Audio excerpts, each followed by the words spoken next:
꽤 많은 것 같습니다. 장소가 그렇게 넓은 장소가 아니어서 이렇게 좀 있으면 꽉 차 보이겠습니다.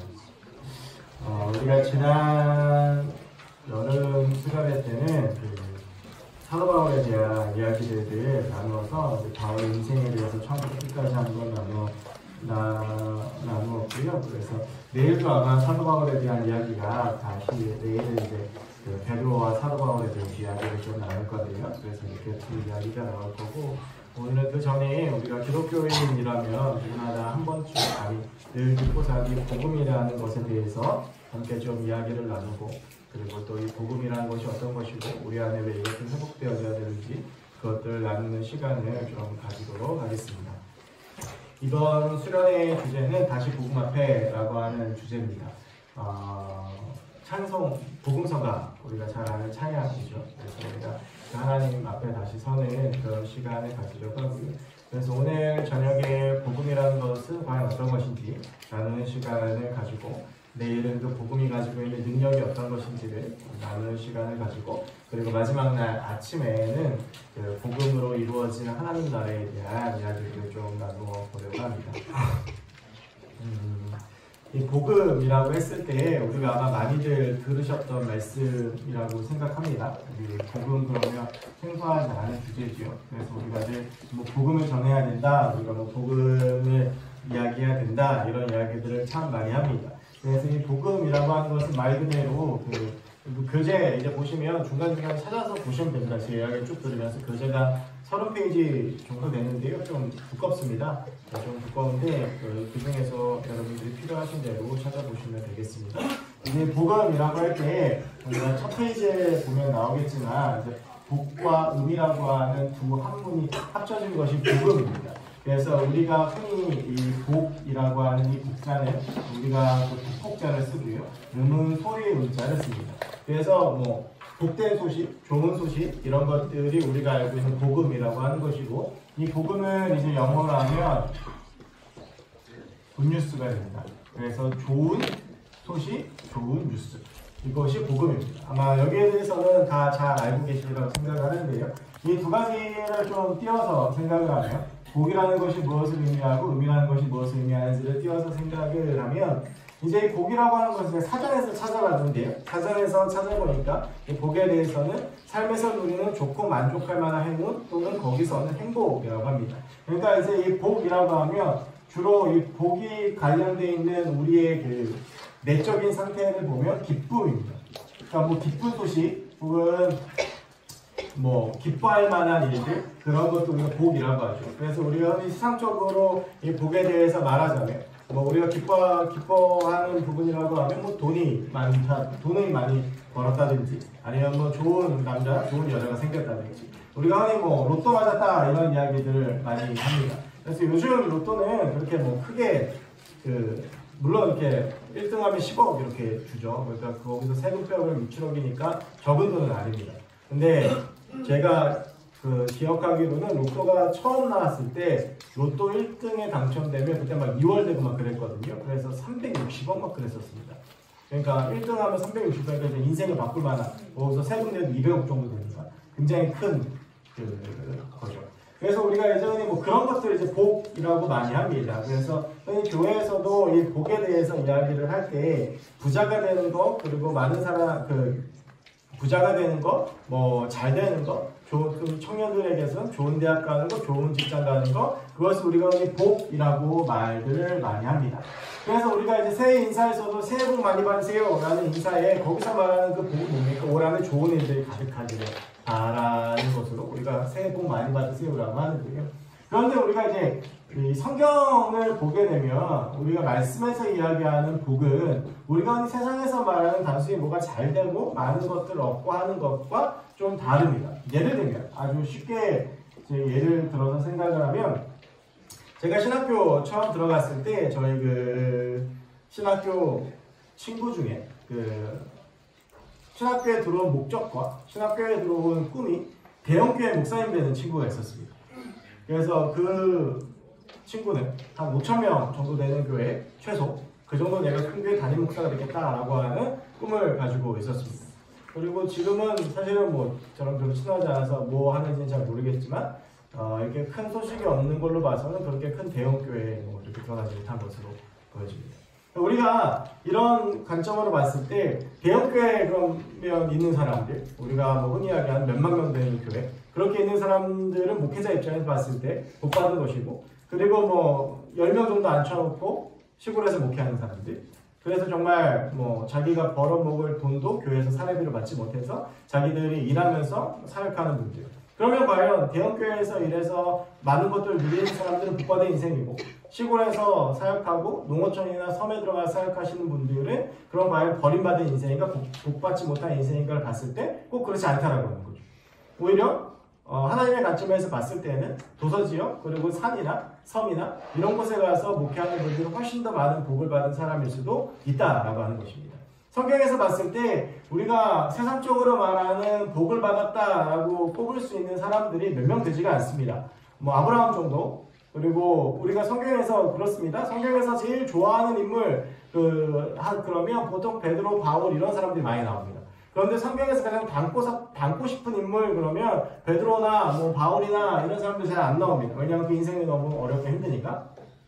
성경에서 가장 닮고 싶은 사람 그러면 가장 먼저 손꼽아지는 사람들이 보통은 뭐 요셉, 다니엘 이런 사람들이죠. 젊은 나이에 성공하고 높은 자리에 올라갔던 사람들을 우리가 흔히 많이 이야기를 합니다.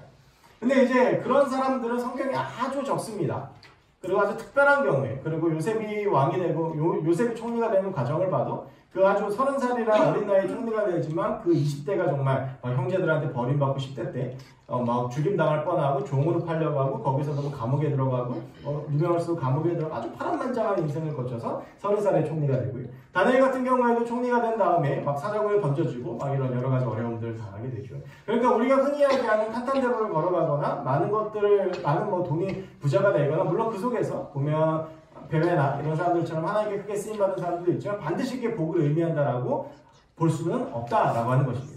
그러니까 우리가 이제 복음이라고 하는 것이 단순히 세상적으로 말하는 복을 이야기하는 것이 아니다라고 하는 것을 알 수가 있습니다.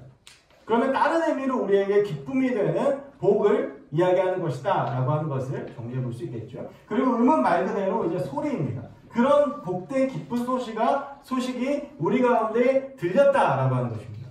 그리고 우리가 그것들을 선포한다라고 하는 겁니다. 그러면 과연 복음이라는 것의 성경적인 의미가 무엇이겠는가라고 하는 것을 세 가지로 봤을 때 먼저 오늘 저녁에 가장 주된 말씀인데 요한복음 3장 16절 말씀입니다. 여러분 요한복음 3장 16절 말씀을 다들 알고 계시죠?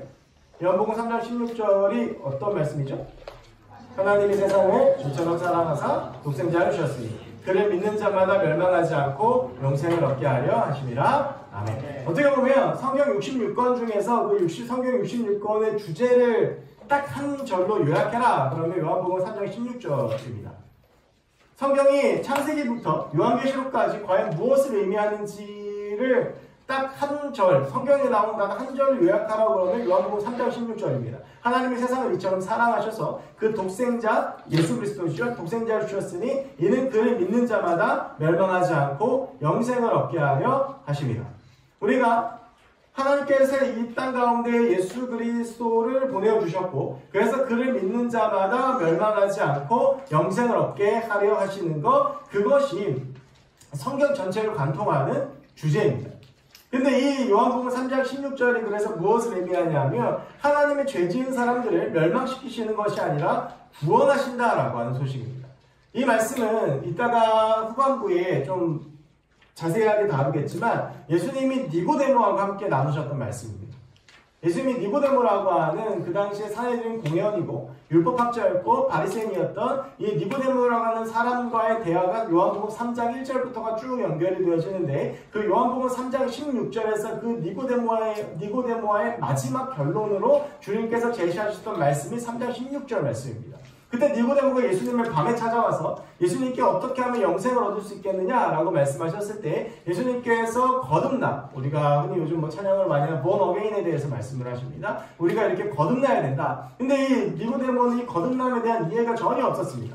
그래서 내가 과연 내 어머니의 모태태로 뭐 들어갑니까? 뭐 이런 이야기들을 쭉 할 때 그 가운데에서 예수님께서 쭉 그 거듭남에 대해 설명하시면서 결론적으로 말씀하셨던 것이 뭐냐면 하나님께 세상을 사랑하셔서 정말 죄인들이 가득한 이 세상 가운데 예수 그리스도를 보내어 주셔서 그를 믿는 자마다 멸망하지 않고 영생을 얻게 하려 하신다라고 하는 것입니다. 여러분 우리가 우리의 삶을 생각해보고 우리의 삶의 죄들을 생각해보면 마땅히 멸망하고 죽어야 될 사람들입니다. 우리가 사람들을 미워하고 그리고 우리가 지었던 뭐 여러 가지 음란하고 더러운 죄들을 쭉 생각해보면 우리가 우리의 죄의 무게를 달아서 과연 우리가 살아야 되냐 죽어야 되느냐를 천국 심판 앞에 놓고 봤을 때에는 우리의 삶의 행위로 보거나 우리의 삶의 마음으로 보거나 여러 가지로 봤을 때에는 천국보다 지옥에 훨씬 더 많은 무게가 쏠리는 것이 어떻게 보면 모든 사람에게 있는 문제라고도 할 수 있을 것입니다. 그런데 그런 우리가 천국에서 지옥으로 갈 수밖에 없는 그 무게의 중심을 한 번에 바뀌는 것이 바로 예수 그리스도 복음의 능력입니다. 우리가 그것이 아니었다면 마땅히 지옥에 가고 죽어야 되는 사람들이었을지도 모르겠지만 우리가 예수 그리스도 때문에 멸망하는 길, 죽어야 되는 길, 그건 이 땅 세상을 살아가면서도 마찬가지입니다. 우리가 살면서 세상의 노예가 되고 죄의 노예가 되면서 살아갈 수도 있지만 예수 그리스도를 모시고 살아가면서 우리 인생이 바뀌어가는 그 모든 과정들과 우리가 나중에 천국 가서 얻게 되는 그 모든 그 복들을 이야기하는 것이라고 할 수 있겠죠. 그러니까 우리가 죄라는 것을 놓고 보고 우리의 삶을 놓고 보면 당연히 죽을 수밖에 없는 사람이지만 그 예수 그리스도 때문에 우리가 죽지 않고 영생이라고 하는 것을 얻게 된다라고 하는 것이 복음의 첫 번째 의미라고 할 수 있습니다.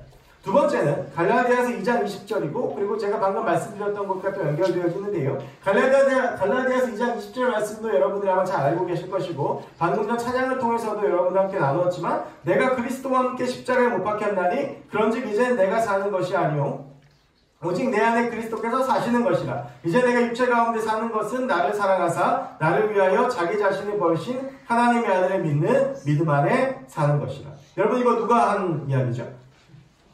바울이 한 이야기입니다. 이 갈라디아 교회에 바울이 보낸 이 편지 가운데에서 바울이 한 이야기인데 바울의 인생을 생각해보면 우리가 지난 여름에 함께 그 말씀들을 나눴던 분들이 많겠지만 바울의 인생을 생각해보면 살인자고 예수 그리스도를 모르고 예수 그리스도 앞에 서지 못할 만한 사람입니다. 박해하는 사람이었고 우리가 다메섹 도상의 사도행전 9장에 보면 바울이 예수 그리스도를 만나는 그 장면을 보면 예수 그리스도를 만나러 가는 그 길 가운데에서도 바울이 다메섹에 예수 그리스도 믿는 사람들이 많다는 소식을 듣고 핍박하러 가는 길이었습니다. 그런데 그 핍박하러 가는 길 가운데에서 바울이 예수 그리스도를 만났고 그의 인생이 그 가운데 변화되었던 것인데요. 그러니까 바울의 인생 과거들을 돌아보면 누구 앞에 자랑할 만하거나 누구 앞에 드러내고 이야기할 만한 과거가 아니었습니다. 그는 자기의 고집과 자기의 생각과 자기의 마음대로 산 사람이었고 자기의 생각과 맞지 않고 자기의 신념과 맞지 않는다고 해서 사람을 죽이고도 양심의 가책을 받지 않는 사람이 바울이었습니다. 그런데 그 바울이 우리가 잘 아는 대로 내일도 잠깐 그 말씀을 나누겠지만 다메섹 도상에서 예수 그리스도를 만나게 됩니다. 그리고 그 예수 그리스도를 만나고 나서 고백하는 것이 무엇이냐면 이 갈라디아서는 바울이 이제 사역을 어느 정도 하고 난 다음에 갈라디아 교회에 보낸 편지인데 자신의 인생을 쭉 돌이켜보면서 뭐라고 말하냐면 내가 이제는 그리스도와 함께 십자가에 못 박혀 죽었다라고 하는 것입니다. 내 의지도 내 생각도 나를 지배하던 내 신념도 내 신앙도 없다라고 하는 것입니다. 그래서 이제 내가 사는 것이 아니요 오직 내 안에 그리스도께서 사시는 것이다. 이제 내가 육체 가운데 사는 것은 나를 사랑하사 나를 위하여 자기 자신을 버리신 하나님의 아들을 믿는 믿음 안에 사는 것입니다. 바울이 이야기하는 것은 뭐냐면 내가 복음이라는 것을 알고 내가 예수 그리스도를 받아들이고 나서부터는 어떻게 사느냐 하면 내가 사는 것이 아니라 그리스도와 함께 사는 것이다. 그러니까 여러분 이것이 왜 복된 소식이냐 하면 내가 이전에 아무렇지도 않게 지었던 죄들이 내 안에 양심의 걸림이 되고 내 안에 양심의 가책이 되고 그 가운데 하나님께서 말씀해 주신 것으로 그 죄를 짓지 못하게 되면서 죄와 멀어지게 되더라고 하는 것이죠. 예전에 세상이 원하는 대로 세상이 요구하는 대로 세상이 좋은 대로 죄악된 길을 마음껏 걸어갔다라고 한다면 내 안에 예수 그리스도께서 오신 다음부터는 그것들을 선택할 수 없는 삶으로 우리가 바뀌어지게 되었다라고 하는 것입니다.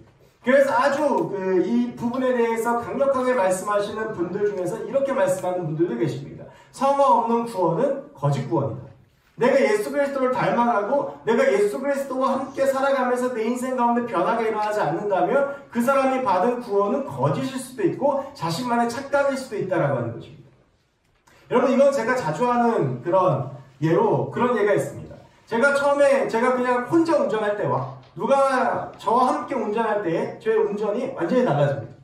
혼자 운전할 때는 적당히 신호도 좀 어기고, 혼자 운전할 때는 밤에 보지 않으면 좀 가속도 하고, 저 신호는 내 거고 저 신호는 내 마음대로 제가 빨간불이요 나는 파란불 여기고 가는데, 누가 내 옆에 타면 아무도 가는 사람이 없어도 빨간불을 정확하게 지키고 정지선도 정확하게 지킵니다. 과속 안 합니다. 왜요? 누가 나를 보고 있기 때문에. 내가 목사라는 걸 알고 내가 그런 사람이라는 걸 알기 때문에, 누가 나를 보고 있기 때문에, 그래서 우리가 함부로 그런 죄를 짓지 못하게 되는 거죠. 아마 여러분들도 그런 경험 하셨을 겁니다. 누군가가 나를 보고 있으면 내 마음이 그런 마음이 아니더라도 내 마음이 이렇게 하고 싶은데 이것이 부끄러운 일이고 이것이 아닌 것을 알면 우리가 그 가운데에서 스스로가 멈추고 하는 것들을 우리가 볼 수 있죠. 여러분, 마찬가지로 우리 안에 예수 그리스도께서 들어오셔서 우리가 예수 그리스도와 함께 살기 때문에 우리의 삶 가운데 일어나는 일이 무엇이냐 하면, 주님이 늘 우리를 보고 계시기 때문에 우리의 삶이 이전과는 다른 삶으로 바뀌어지더라고 하는 것입니다. 예전에는 아무렇지도 않게 지었던 죄들이, 예전에는 아무렇지도 않게 행했던 일들이 예수 그리스도와 함께 살아가고 걸어가면서 우리의 인생이 변화되어지고 우리의 인생이 다시 거듭나고 다시 서게 되는 역사가 일어나게 되더라고 하는 것입니다. 그래서 우리가 하나님과 함께 살게 되었다라고 하는 것입니다. 여러분, 그러니까 이것이 우리가 많은 것들을 가지지 못하고 세상적인 성공을 얻지 못하더라도 나의 삶의 본질적인 변화를 의미하는 것이기 때문에 이것이 우리의 삶 가운데 기쁜 소식이 되어진다라고 하는 것입니다. 근데 여러분, 우리가 이 두 가지 소식만을 놓고 보면 세상적으로 봤을 때, 우리 개인적으로 봤을 때 참 손해인 것 같습니다. 왜냐하면 뭔가 내가 얻는 게 없잖아요. 내 삶이 하나님 앞에서 정결해지고, 내 삶이 하나님 앞에서 성결해지고, 내 삶이 하나님 앞에서 온전히 서는 것은 맞습니다. 그리고 우리가 먼 미래를 봤을 때 우리가 언젠가 죽게 되면 지옥이 아니라 천국에 들어가고 그것들이 약속된 것도 맞고, 그리고 우리가 하나님과 함께 살면서 내 인생이 변화되어지는 것도 맞습니다. 그러니까 그런 것들을 하나하나를 보면, 결론적으로 보면 우리의 인생이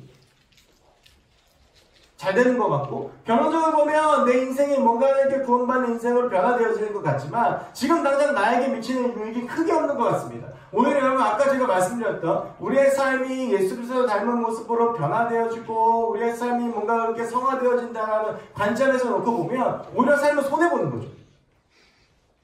예전에는 그냥 아무렇지도 않게 했던 일들이 어느 순간부터가 걸림이 되고, 예전에는 아무렇지도 않게 했던 일들이 어느 순간부터가 내 안에 걸림돌이 되고 내 안에서 그것들이 포기해야 되는 것들로 바뀌어지는 거예요. 예전에 친구들하고 마음껏 놀았다면, 마음껏 술자리도 가지고 마음껏 모두 했다면 이제는 그런 것들을 다 우리가 하지 못하게 되는 상황으로 놓여진다라고 하는 거죠. 그러니까 이것이 과연 지금 나의 삶 가운데 봤을 때 진짜 복된 소식인 것인가? 과연 이것이 나의 삶 가운데 정말 나에게 기쁜 소식이 맞는 것인가? 라고 하는 생각이 들 수도 있습니다. 근데 거기에 대해서 마지막으로 고린도전서 1장 18절에서 사도 바울이 이렇게 이야기를 합니다. 십자가의 도가 멸망하는 자들에게는 미련한 것이요 구원을 받는 우리에게는 하나님의 능력이다. 우리가 십자가의 길을 걸어가면 그 길 가운데 무엇이 있다라고 사도 바울이 고린도전서에서 말을 하냐면 능력이 있다. 그러니까 여러분, 우리가 뭔가 쥐어지는 것이 없고 뭔가 받는 것이 없고 뭔가 이루는 것이 없고 뭔가 성취되는 것이 없는 것처럼 보이는데, 성경이 우리 가운데 말하고 있는 것은 뭐냐면 십자가의 길을 걸어가는 우리 가운데 뭐가 있다라고 하는 것입니까? 능력이 있다라고 하는 것입니다.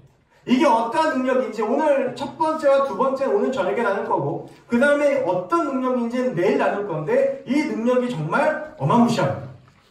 결론적으로 말씀드리면 이 능력은 죽음도 두려워하지 않는 능력입니다. 그러니까 이 능력이, 여러분 생각해 보십시오. 세상에서 가장 무서운 게 뭡니까? 사람이 가장 두려워하는 건 죽음입니다. 우리가 예수 믿지만 그래도 다 죽는 것은 싫고 죽는 것은 두렵습니다. 그리고 과학기술이 아무리 발전하고 의학기술이 아무리 발전해도 수명을 조금 연장시킬 수 있지만 절대로 해결하지 못하는 것이 죽음의 문제입니다. 억만금이 있어도 죽습니다. 삼성 이건희 회장도 죽습니다. 이미 거의 반손장 상태로 누워있는데 생명만 연명하고 있는 상태입니다. 돈이 많다고 해서 죽음이 피해가지 않습니다. 권력이 있다고 해서 죽음이 피해가지 않습니다. 높은 자리에 있고 많은 것을 얻고 명예로운 사람이라고 해서 죽음이 피해가지 않습니다. 우리가 무엇을 가지고 있다고 해도 해결이 안 되는 것이 죽음의 문제입니다. 그런데 우리가 십자가의 능력이 복음의 능력을 가지면 무엇도 두려워하지 않느냐 하면 죽음도 두려워하지 않습니다. 그래서 순교할 수 있는 겁니다. 왜냐하면 죽음이 두렵지 않으니까. 왜냐하면 내 안에 그 구원의 확신이 있기 때문입니다. 그래서 성경에 보면 수많은 사람들이 복음을 위해서 죽고, 우리의 믿음의 선배들을 보면 수많은 사람들이 복음을 위해서 죽고, 자신의 삶도 다 버리고 가난하면서도 궁핍하면서도 죽을 줄 알면서도 복음 사역을 계속 감당하는 것은 무엇 때문이냐면 죽음이 두렵지 않기 때문입니다. 여러분 생각해 보십시오. 이 죽음이 두렵지 않은데 뭐가 두렵겠습니까? 그러니까 이 복음이 내 안에 주는 가장 큰 유익과 능력은 뭐냐면 그 무엇도 무서운 것이 없어지더라고 하는 것입니다. 그러면 우리가 왜 오늘 이번 수련회 이 복음이라는 것에 주목해야 되느냐? 첫 번째는 이 복음이라고 하는 것은 기독교의 본질입니다. 기독교가 수많은 교리들도 있고 수많은 이야기들도 있지만 이 기독교를 단 하나로 한 문장으로 요약하자고 하면 예수 믿으면 구원받는다는 겁니다. 우리가 예수 믿어서 구원받았다라고 하는 것입니다. 이것이 기독교의 출발이고 기독교의 본질입니다. 여러분, 그래서 우리가 흔히 이야기하는 이단이라고 하는 것은 뭐냐면 이단은 다른 글자의 끝단자를 쓰는데 끝이 다르다라고 하는 것인데요. 이단과 이단이 아닌 것을 구별하는 방법은 아주 간단합니다. 예수 그리스도를 믿으면 구원받는다는 사실 외에 다른 구원의 방법이 있으면 그건 다 이단입니다. 예수 그리스도가 아니라 어떤 사람을 믿어야 되고 어떤 방법을 취해야 되고 어떤 다른 일들을 해야 된다라고 이야기하면 그게 다 이단입니다. 가장 대표적인 게 신천지죠. 신천지는 누구를 믿어야 구원받는다고 말을 합니까? 임마누엘을 믿어야 구원받는다라고 이야기를 합니다. 제가 교리대학 때나 제가 기초성경반 때나 제자반 때 이렇게 신천지의 교리에 대해서 누더볼 때도 말씀을 드렸지만 신천지의 교리는 아주 간단합니다. 그리고 아주 간단하고 분명하기 때문에 많은 사람들이 신천지에 빠지죠. 여러분, 요한계시록 말씀에 보면 하늘에서 하나님을 찬양하는 사람들의 숫자가 나오는데 그 사람의 숫자가 몇 명이냐면 14만 4천 명입니다. 그래서 요한계시록을 문자 그대로 봐서 여전히 지금도 하늘에는 14만 4천 명의 사람들이 14만 4천 명의 수에 구원받은 무리들이 있다라고 가르칩니다. 그럼 이 14만 4천 명은 누구냐? 순교한 사람들의 수랍니다. 그러니까 순교자의 영이 천국에서 14만 4천 명이 있고 이 땅에서 14만 4천 명이 되면 신천지 교도가 14만 4천 명이 되면 예수 그리스도께서 이 14만 4천 명을 이끌고 이 땅 가운데 오십니다. 그리고 예수님도 같이 오십니다. 그래서 이 땅 가운데 14만 4천 명이 됐잖아요. 그래서 하늘에서 영으로 임한 이 순교자의 영 14만 4천 명이 이 땅에서 신천지 교도 14만 4천 명과 합체를 합니다. 그래서 이게 신예합일이 됩니다. 그래서 이렇게 14만 4천 명이 합일이 되고 아까 그 14만 4천 명 누가 끌고 옵니까? 예수님이 끌고 오죠. 자, 그럼 예수님은 누구랑 합체하겠습니까? 이만이랑 합체합니다. 그래서 듣고도 어이가 없죠. 그래서 이 14만 4천 명이 어떻게 하느냐? 온 세계를 다스립니다. 얼마나 간단하고 멋있습니까? 내가 14만 4천 명 안에만 들면 온 땅을 다스리니까 땅에 지분이 주어지는 겁니다. 그래서 내가 왕이 되는 겁니다. 14만 4천 명이 되면. 그래서 얘들이 길을 쓰고 전도하는 겁니다. 왜? 빨리 14만 4천 명이 돼야 됩니다. 빨리 14만 4천 명이 돼야 이 사람들이 빨리 와서 나하고 합체가 되었고 내가 이 땅을 다스릴 거 아니에요? 그러니까 이 사람들에게 임하는 예수 그리스도입니다. 왜냐하면 예수님이 와서 이 사람하고 합체할 거니까. 근데 여러분 참 신기한 건 이단 지도자들은 더럽게 오래 삽니다. 문선명이 94세 죽었거든요. 여기 거의 지금 90 다 돼가는데 아직 살아있습니다. 그러니까 사람들은 어떻습니까? 진짜 예수님으로 생각하는데. 근데 여러분 지금 신천지의 교회 수가 몇 명인지 아십니까? 몇 명 정도 될 것 같습니까? 지금 신천지 교회 수가? 몇 명이? 대략 추산하기에 23만 명 정도 됩니다. 13만 명이 넘었네요? 근데 왜 아직 안 옵니까? 얘들 교리대로면 14만 4천 명이 되면 온다고 그랬는데 14만 4천 명이 넘었습니다? 근데 아직 안 옵니다? 그러면 여기 있는 사람들이 거짓말인 줄 알고 다 집에 가야 되잖아요. 근데 안 갑니다. 점점 더 교세가 불어납니다. 왜 그렇겠습니까? 이제 알곡과 가라지를 가려내야 되는 겁니다.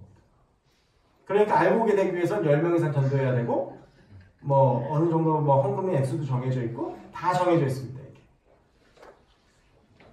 그래서 보면 성경에서 말하는 예수 믿으면 구원받는다는 것 외에 이런 일들이 있는 거예요. 여러분 이거랑 또 비슷한 것 중에 하나가 뭐냐면 통일교인데요. 우리나라 거의 모든 이단은 두 가지의 그 지류에서 나옵니다. 하나가 박태산의 전도관이고 하나가 문선명의 통일교입니다. 우리나라 거의 모든 이단 다 여기서 나옵니다. 신천지는 이 전도관하고 굉장히 비슷한 유형이고요. 특별히 이단 중에서 성에 관련돼서 계속 이야기하는 이단들, JMS라든지 이런 이단들은 보통 이제 이 문선명의 통일교에서 나옵니다. 이 문선명의 통일교의 교리도 아주 간단합니다. 문선명의 통일교는 피가름입니다. 뭐냐면 선악과를 어떻게 보냐면 하와가 뱀하고 성관계를 맺어서 인류의 피 속에 죄가 들어왔다는 거예요. 그리고 그 하와가 아담한테도 그 선악과를 주잖아요. 그게 뭡니까? 하와가 뱀하고 성관계에서 더러워진 몸을 가지고 아담과 성관계를 했기 때문에 아담도 더러워져서 인류가 다 더러워졌다는 겁니다. 그래서 얘들이 구원받는 방법은 아주 간단합니다. 이 더러워진 여자의 피를 깨끗하게 하고 그 여자가 그 더러워진 남자와 같이 잠을 자 성관계를 하면 그 남자도 깨끗해진다. 이게 피가름입니다. 그래서 이 더러워진 여자가 어떻게 깨끗해지느냐? 통일교 교주의 문선명하고 같이 잠을 자면 깨끗해지는 겁니다. 그리고 이 여자와 같이 다른 남자가 나면 또 깨끗해지는 겁니다. 이겁니다. 그러니까 이단이라고 하는 것은 다 어디서 나오는 거냐면 이 예수 그리스도를 믿으면 구원받는다라고 하는 이 사실을 바꾸면서 모든 이단이 다 나옵니다. 구원파도 간단하죠. 구원파는 뭡니까? 네가 몇 월 며칠 몇 시 어디서 구원받았는지 기억해야 너 구원받았다라고 하는 거예요. 성경에 그런 얘기 없습니다. 자, 그런데 그렇다면 왜 사람들은 이런 신천지나 통일교하고 비슷한 줄에서 나오는 JMS나 뭐 구원파 같은 이런 변질적이고 변태적이고 뒤바뀌어진 구원론을 믿고 오히려 기독교보다 거기에 더 열광하고 많은 사람들이 모이는 이유는 뭘까요? 쉬워서. 맞습니다. 그 쉬워서를 조금 더 한번 생각해 보십시오.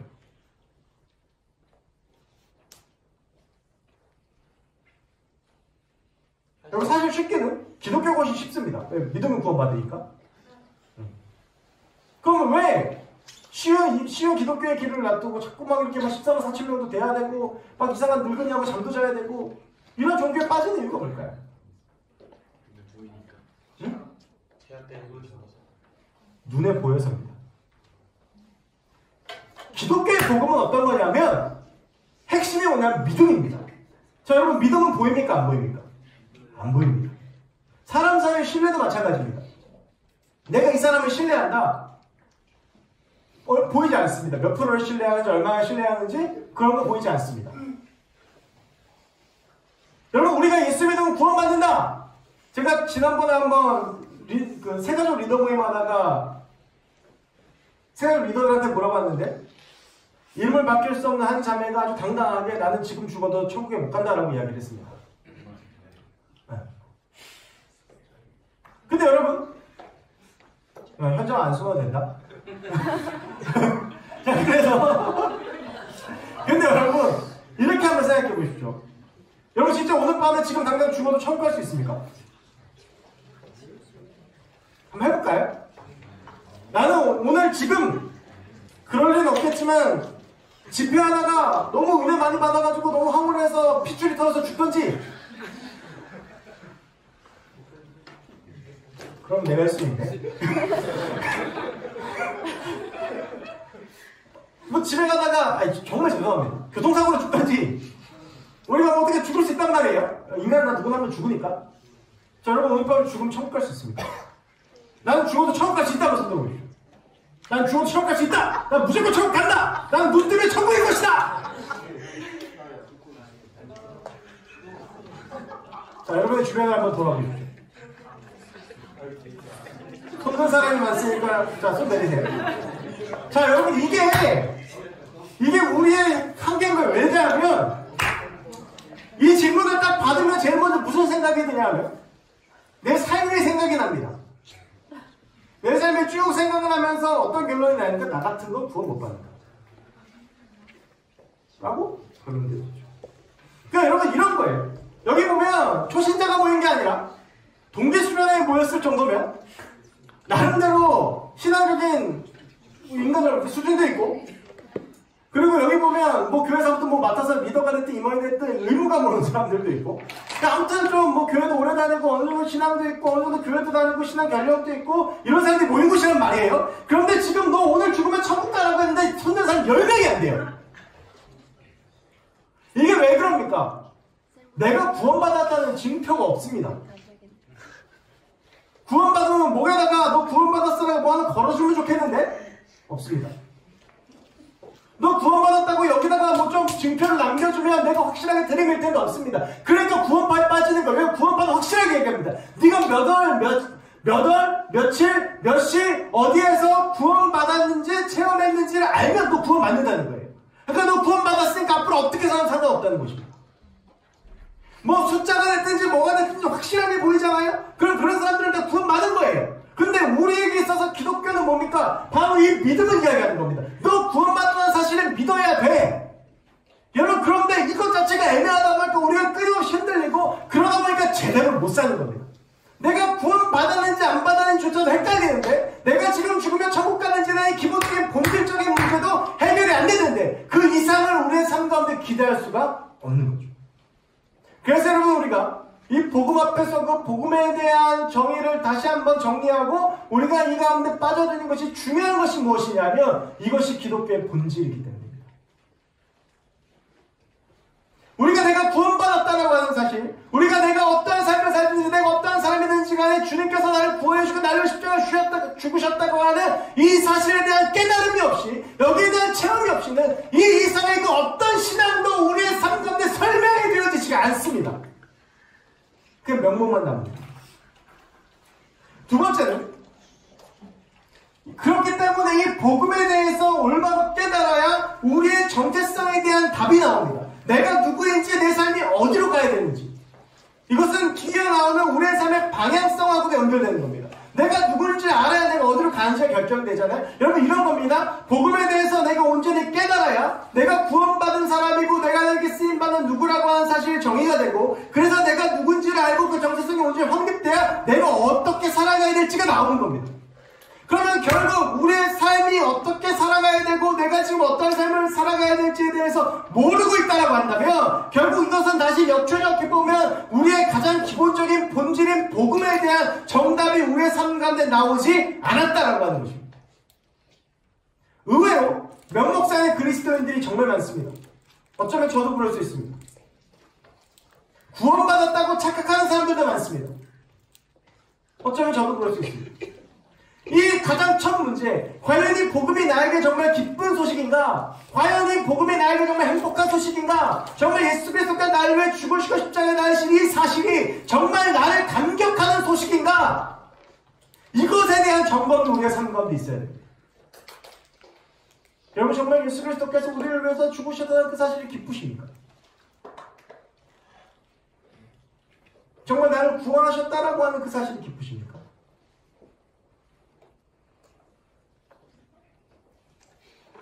아무리 교회를 오래 다니고 어떤 직분을 맡고 어떤 위치에 올라가더라도 이 본질적인 문제가 해결이 되지 않은 상태라면 우리의 삶은 전혀 달라지지가 않습니다. 과연 복음이 나의 삶 가운데 미치는 영향력이 무엇일까? 여러분, 이 부분이 해결되지 않기 때문에 우리가 죄인이라고 그러면 기분이 나쁜 겁니다.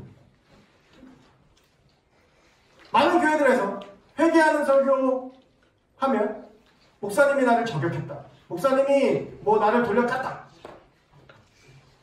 마음속에 오는 그 찔림들을 외면합니다. 저는 그래서 여러분들에게 정말 감사합니다.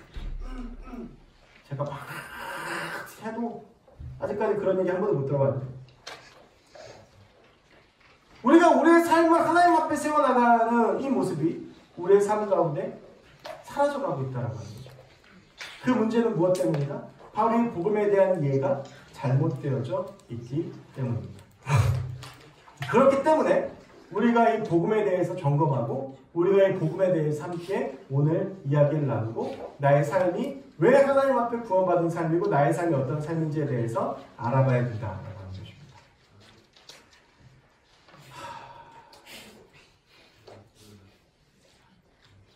이제 한 장 끝났는데 이제 반장이 끝났는데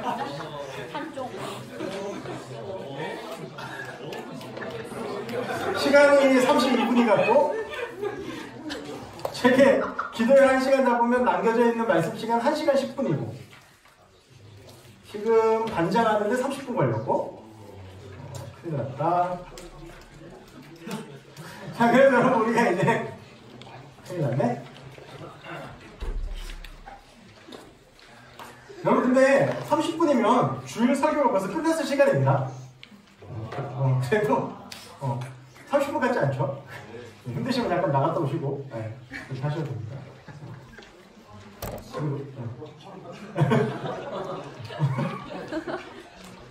자, 그래서 이제 이 복음에 대한 이야기를 좀 나눴고 그래서 이제 이 복음에 대한 이야기에서 우리가 이제 구원에 대한 이야기들을 먼저 나눠보려고 합니다. 복음에 대한 첫 번째 이야기. 자, 여러분 우리가 이 복음에 대해서 이야기하면서 특별히 복음이라는 것을 구원에 대한 관점에서 봤을 때 우리가 어떻게 창조되어졌고 그리고 우리가 어떻게 죄를 지었는지에 대한 이 이야기부터가 먼저 나오고 죄에 대한 이야기가 먼저 나와야 됩니다. 자, 여러분 보시면 하나님께서 인간을 창조하십니다. 여러분 하나님께서 인간을 왜 창조하셨을까요?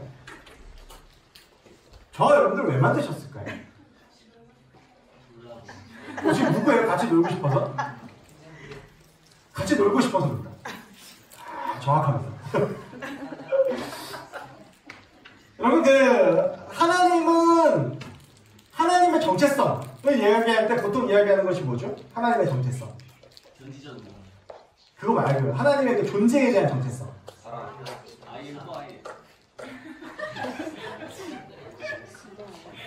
삼위일체 하나님입니다. 삼위일체 하나님. 성부와 성자와 성령. 그래서 여러분 삼위일체에 대해서는 언젠가 뭐 제자반에 나눌 기회가 있겠지만 삼위일체는 완벽하게 이해할 수 없는 기독교만의 아주 신비한 교리입니다. 그렇지 않습니까? 셋인데 하나고 하나인데 셋이다. 이걸 누가 설명할 수 있겠습니까? 그런데 어쨌든 이 삼위일체 하나님을 보면 성부와 성자와 성령 하나님이 있습니다. 근데 이 삶 위에 하나님이 하나의 하나님이 되십니다. 근데 이 성부와 성자, 성령 하나님을 묶고 있는 것이 무슨 관계였냐 하면 사랑의 관계였습니다. 자, 그런데 이 성부와 성자와 성령 하나님의 이 사랑의 관계가 쭉 가면서 이 사랑이 계속 흘러넘쳤습니다. 계속 이 사랑이 흘러넘쳐서 이 세 분이서 이 감당이 안 되는 거예요. 자, 그래서 이게 사랑이 흘러넘쳐서 감당이 안 돼서 이 사랑을 흘려보낼 어떤 존재를 만들기로 계획하십니다. 그 존재가 뭡니까? 인간입니다. 여러분, 그래서 당신은 사랑받기 태어난 사람이라는 것이 바로 이겁니다. 그러니까 인간이라는 존재 자체가 어떻게 태어난 존재냐 하면 사랑받기 위해서 태어난 존재입니다. 그래서 여러분 보십시오. 하나님께서 천지를 창조하시는 장면을 보면 첫째 날, 둘째 날, 셋째 날, 넷째 날, 다섯째 날, 여섯째 날까지 쭉 창조를 하시죠. 아무것도 없는 세상에 빛과 어둠을 나누시고 땅과 하늘을 나누시고 바다도 만드시고 그리고 그 모든 세상들을 채워나가시죠. 자, 그리고 나서 모든 무대를 만드시고 난 다음에 누구를 만드십니까? 인간을 만드십니다. 사람을 만드십니다. 다 준비해놓고 그 사람을 위해서 막 환경도 만들어놓고 같이 있을 동물도 만들고 식물도 만들고 먹을 것도 만들고 다 만들었고 놓은 다음에 하나님께서 사람을 만드십니다. 그리고 나서 이 사람을 어떻게 만드시냐면 하나님께서 하나님의 형상대로 만드십니다. 그래서 창세기 1장 26절에서 28절까지 보면 가장 우리가 우리의 형상대로 그를 만들자라고 하는 것입니다. 자, 여러분 여기서 이 형상에 대해서 여러 가지 말들이 있지만 이 형상이 하나님의 외형, 성품 있겠지만 이 형상의 가장 주요 핵심도 뭐냐면 바로 사랑입니다. 그래서 인간은 사랑해야 사는 존재가 되는 겁니다. 남녀 간의 사랑도 그렇고. 그래서 여러분 우리가 누구나 다 사랑받고 싶은 욕구가 있는 게 당연한 겁니다. 그 욕구의 강도가 좀 크긴 하지만 사람이 누구나 다 사랑받고 싶어 하지 않습니까? 그게 다 여기서 오는 겁니다. 그래서 하나님께서 보시기 좋았더라 하시다가 사람을 만드시고 나서 뭐라고 말씀하십니까? 보시기에 심히 좋았더라. 자, 여러분 여기까지만 놓고 보면 얼마나 아름다운 이야기입니까? 절대자가 자신의 사랑을 하려고 하는 존재를 만들었고 이 존재를 만들기 위해서 모든 세상을 세팅을 했습니다. 그리고 이 사람이 혼자 있는 것이 보기가 좋지 않아서 하와라고 하는 이 사람의 짝도 만들어 주십니다. 얼마나 아름다운 이야기입니까? 그런데 하나님께서 그들을 위해서 만들어 주신 에덴 동산 가운데 한 가지 법칙을 세우셨습니다. 그것이 뭡니까? 저 가운데 선악을 알게 하는 나무만큼은 먹지 말아라. 그런가 어느 날 행복하고 즐겁게 지내고 있던 아담과 하와에게 뱀이 한 마리가 나옵니다. 여러분 이 당시에 뱀은 다리가 있었습니까? 없었습니까? 있었습니다. 그러다가 이제 나중에 하나님께서 그 형벌로 평생 배로 땅을 기어다니게 하셨는데 그래서 이제 네 발이었겠죠. 네 발로 쪼가서 정말 하나님이 저 동산 가운데 선악을 알게 하는 나무를 먹지 말라고 했느냐? 그랬는데 그랬다라고 이야기를 합니다. 그런데 여기서 창세기 3장 4절부터 8절까지 보면 이 하와가 그 선악과를 보는 시각에 대해서 이야기를 하는데 그 시각이 뭐였습니까? 먹음직도 하고 보암직도 하고. 여러분 일단 죄에 대해서 잠깐 나누겠지만 죄의 특징이 그렇습니다. 먹음직도 하고 보암직도 합니다. 죄는 즐겁습니다. 죄는 행복합니다. 죄는 기쁩니다. 우리에게 만족을 주고 우리에게 인간적인 기쁨을 줍니다. 그러니까 죄를 짓죠. 우리가 많이 고민하는 음란의 문제도 그렇고 돈도 그렇고 모든 것들이 다 그렇습니다. 근데 이 죄를 짓게 되면 한 가지 특징이 나타나는데 그것이 뭐냐면 하나님의 얼굴을 피하게 됩니다. 죄를 지면 어느 순간부터가 예배가 나오는 것이 어려워지고 죄를 지으면 어느 순간 하나님을 바라보기가 어려워집니다. 왜 그러냐면 하나님은 죄가 없으신 거룩한 분이시기 때문에 그 죄와 하나님이 공존할 수가 없는 것입니다. 여러분 그런데 우리가 흔히 그래서 아담과 하와가 에덴 동산에서 쫓겨난 사람이 되었습니다. 그래서 우리가 어떤 분 중에 그런 분이 있습니다. 아담과 하와를 평생 원망하면서 살죠. 걔들 때문에 우리가 이곳에 쫓겨났습니다. 근데 여러분 그래서 우리가 봐야 되는 것이 무엇이냐면 이 원죄라고 하는 것입니다. 원죄. 과연 이 원죄라는 게 뭐냐? 저는 이 원죄라는 것에 대해서 이렇게 생각합니다. 이건 인간 본성의 문제이다. 여러분도 한번 생각해 보시죠. 여러분들이 하와처럼 혹은 아담처럼 먹음직도 하고 보암직도 한 열매를 보았다면 어떻게 하시겠습니까? 우리도 끊임없이 삶을 살아가다가 먹음직도 하고 보암직도 한 열매를 보면서 끊임없이 먹고 있고 그리고 우리도 그런 죄를 졌기 때문에 하나님께 숨기고 도망가는 모습들이 우리에 있습니다. 내가 에덴 동산에 있었다 할지라도 결과가 크게 달라지지 않았을 것입니다. 그러니까 이 원죄라고 하는 것은 결국 우리 가운데 무엇을 주는 것이냐 하면 나도 죄인이구나라는 것을 깨닫게 하는 것입니다. 내가 하와였다면 내가 아담이었다면 달라졌을까? 저는 그렇지 않았을 거라고 생각합니다. 결국 이 원죄라고 하는 것은 어떤 내 피 가운데 흐르는 통일교에서 이야기하는 그래서 그 피를 깨끗하게 해줘야 되는 그런 차원의 문제가 아니라 가게의 저주가 흐르고 우리 인류의 저주가 흐르는 것이 아니라 우리 안에 있는 죄를 사랑하는 마음, 죄를 짓고자 하는 그 마음을 이야기하는 겁니다. 우리 인간의 본성. 하나님께서 우리 가운데 마음껏 살 수 있도록 자유의지를 주셨는데 그 자유의지 가운데에서 끊임없이 불타오르는 내 마음대로 하고 싶은 마음, 하나님처럼 되고 싶은 마음입니다. 이 뱀이 이 하와를 유혹할 때 뭐라고 말했습니까? 너 저거 보면 하나님처럼 될 수 있어 했습니다. 우리도 끊임없이 순종하지 않고 하나님처럼 되고 싶어하는 마음들이 있고 그러면서 우리도 여전히 그러면서 죄를 지어가죠.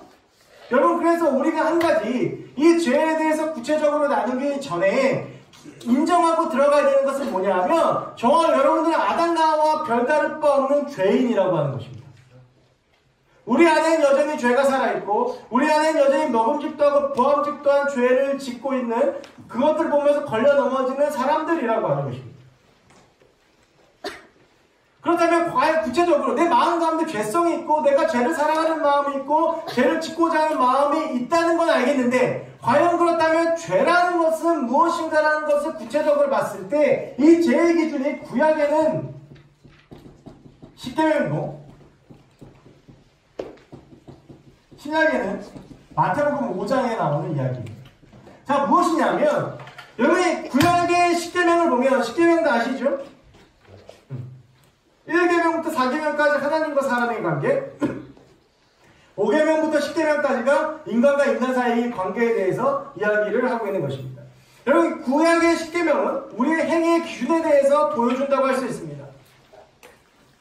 이렇게 하는 것이 죄야 라고 하는 것을 보여주는 거죠. 여러분 근데 이런 생각 해보셨죠? 여러분 10계명 그대로 다 지키면서 살 수 있습니까?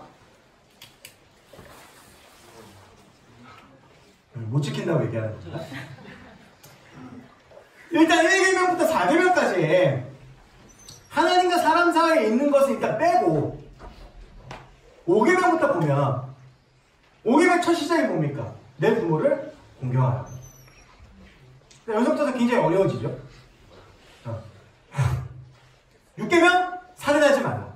자, 여러분 요 이제 6계명을 잘 기억하셔야 돼요. 요 살인하지 말라 10계명의 관점에서 보면 우리 아무도 안 지을 수 있는 죄입니다. 살인은 참 어려운 겁니다. 자, 7계명 뭡니까? 간음하지 말라. 8계명 도둑질하지 말라. 이 9계명이요. 사실 제일 어렵습니다. 9계명이 뭡니까? 내 이웃에 대하여 거짓 증거하지 말라. 뭡니까? 거짓말하지 말라는 겁니다. 이게 사실은 가장 어려운 것 중에 하나죠. 우리가 살면서. 그리고 10계명이 뭡니까? 내 이웃의 것을 탐내지 말라. 여러분 일단 우리가 이걸 그냥 10계명의 기준으로 봤을 때 잘 피해갈 수 있는 것도 있고 근데 우리가 이 기준대로 들여대도 우리의 행위 가운데 상당히 문제가 되는 것도 많이 있습니다. 이게 1계명부터 4계명까지를 들이대면 더 심각해집니다. 너는 나의 다른 신을 섬기지 말라. 우상 섬기지 마라. 안식일 기억하여 거룩히 지키라. 여호와 이름 막는 데 일컫지 말라. 쭉 보면 이것들도 참 우리가 지키기 어렵습니다. 당장 안식일을 기억하여 거룩히 지키라. 주일 빠지는 거 보면 어렵죠. 뭔가 시험이 있거나 중요한 약속이 있거나 그러면 우리가 안식일을 빼먹는 것을 밥 먹듯이 하는 경우도 많이 있습니다. 뭐 직장이 있거나.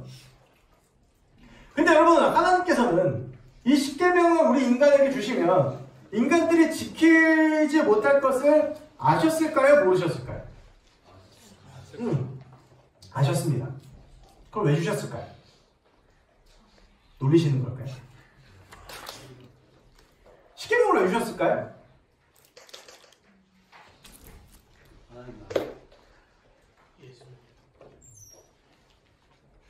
어렵게 생각하지 말고 간단하게 생각합시다. 노력하라고. 노력하라고. 그 노력 이전에 와야 될 게 있어요. 노력 이전에. 그겁니다. 이게 죄야 라고 하는 거 알려주는 겁니다. 10계명이 오게 된 배경을 보면 이스라엘 백성들이 출애굽을 했을 때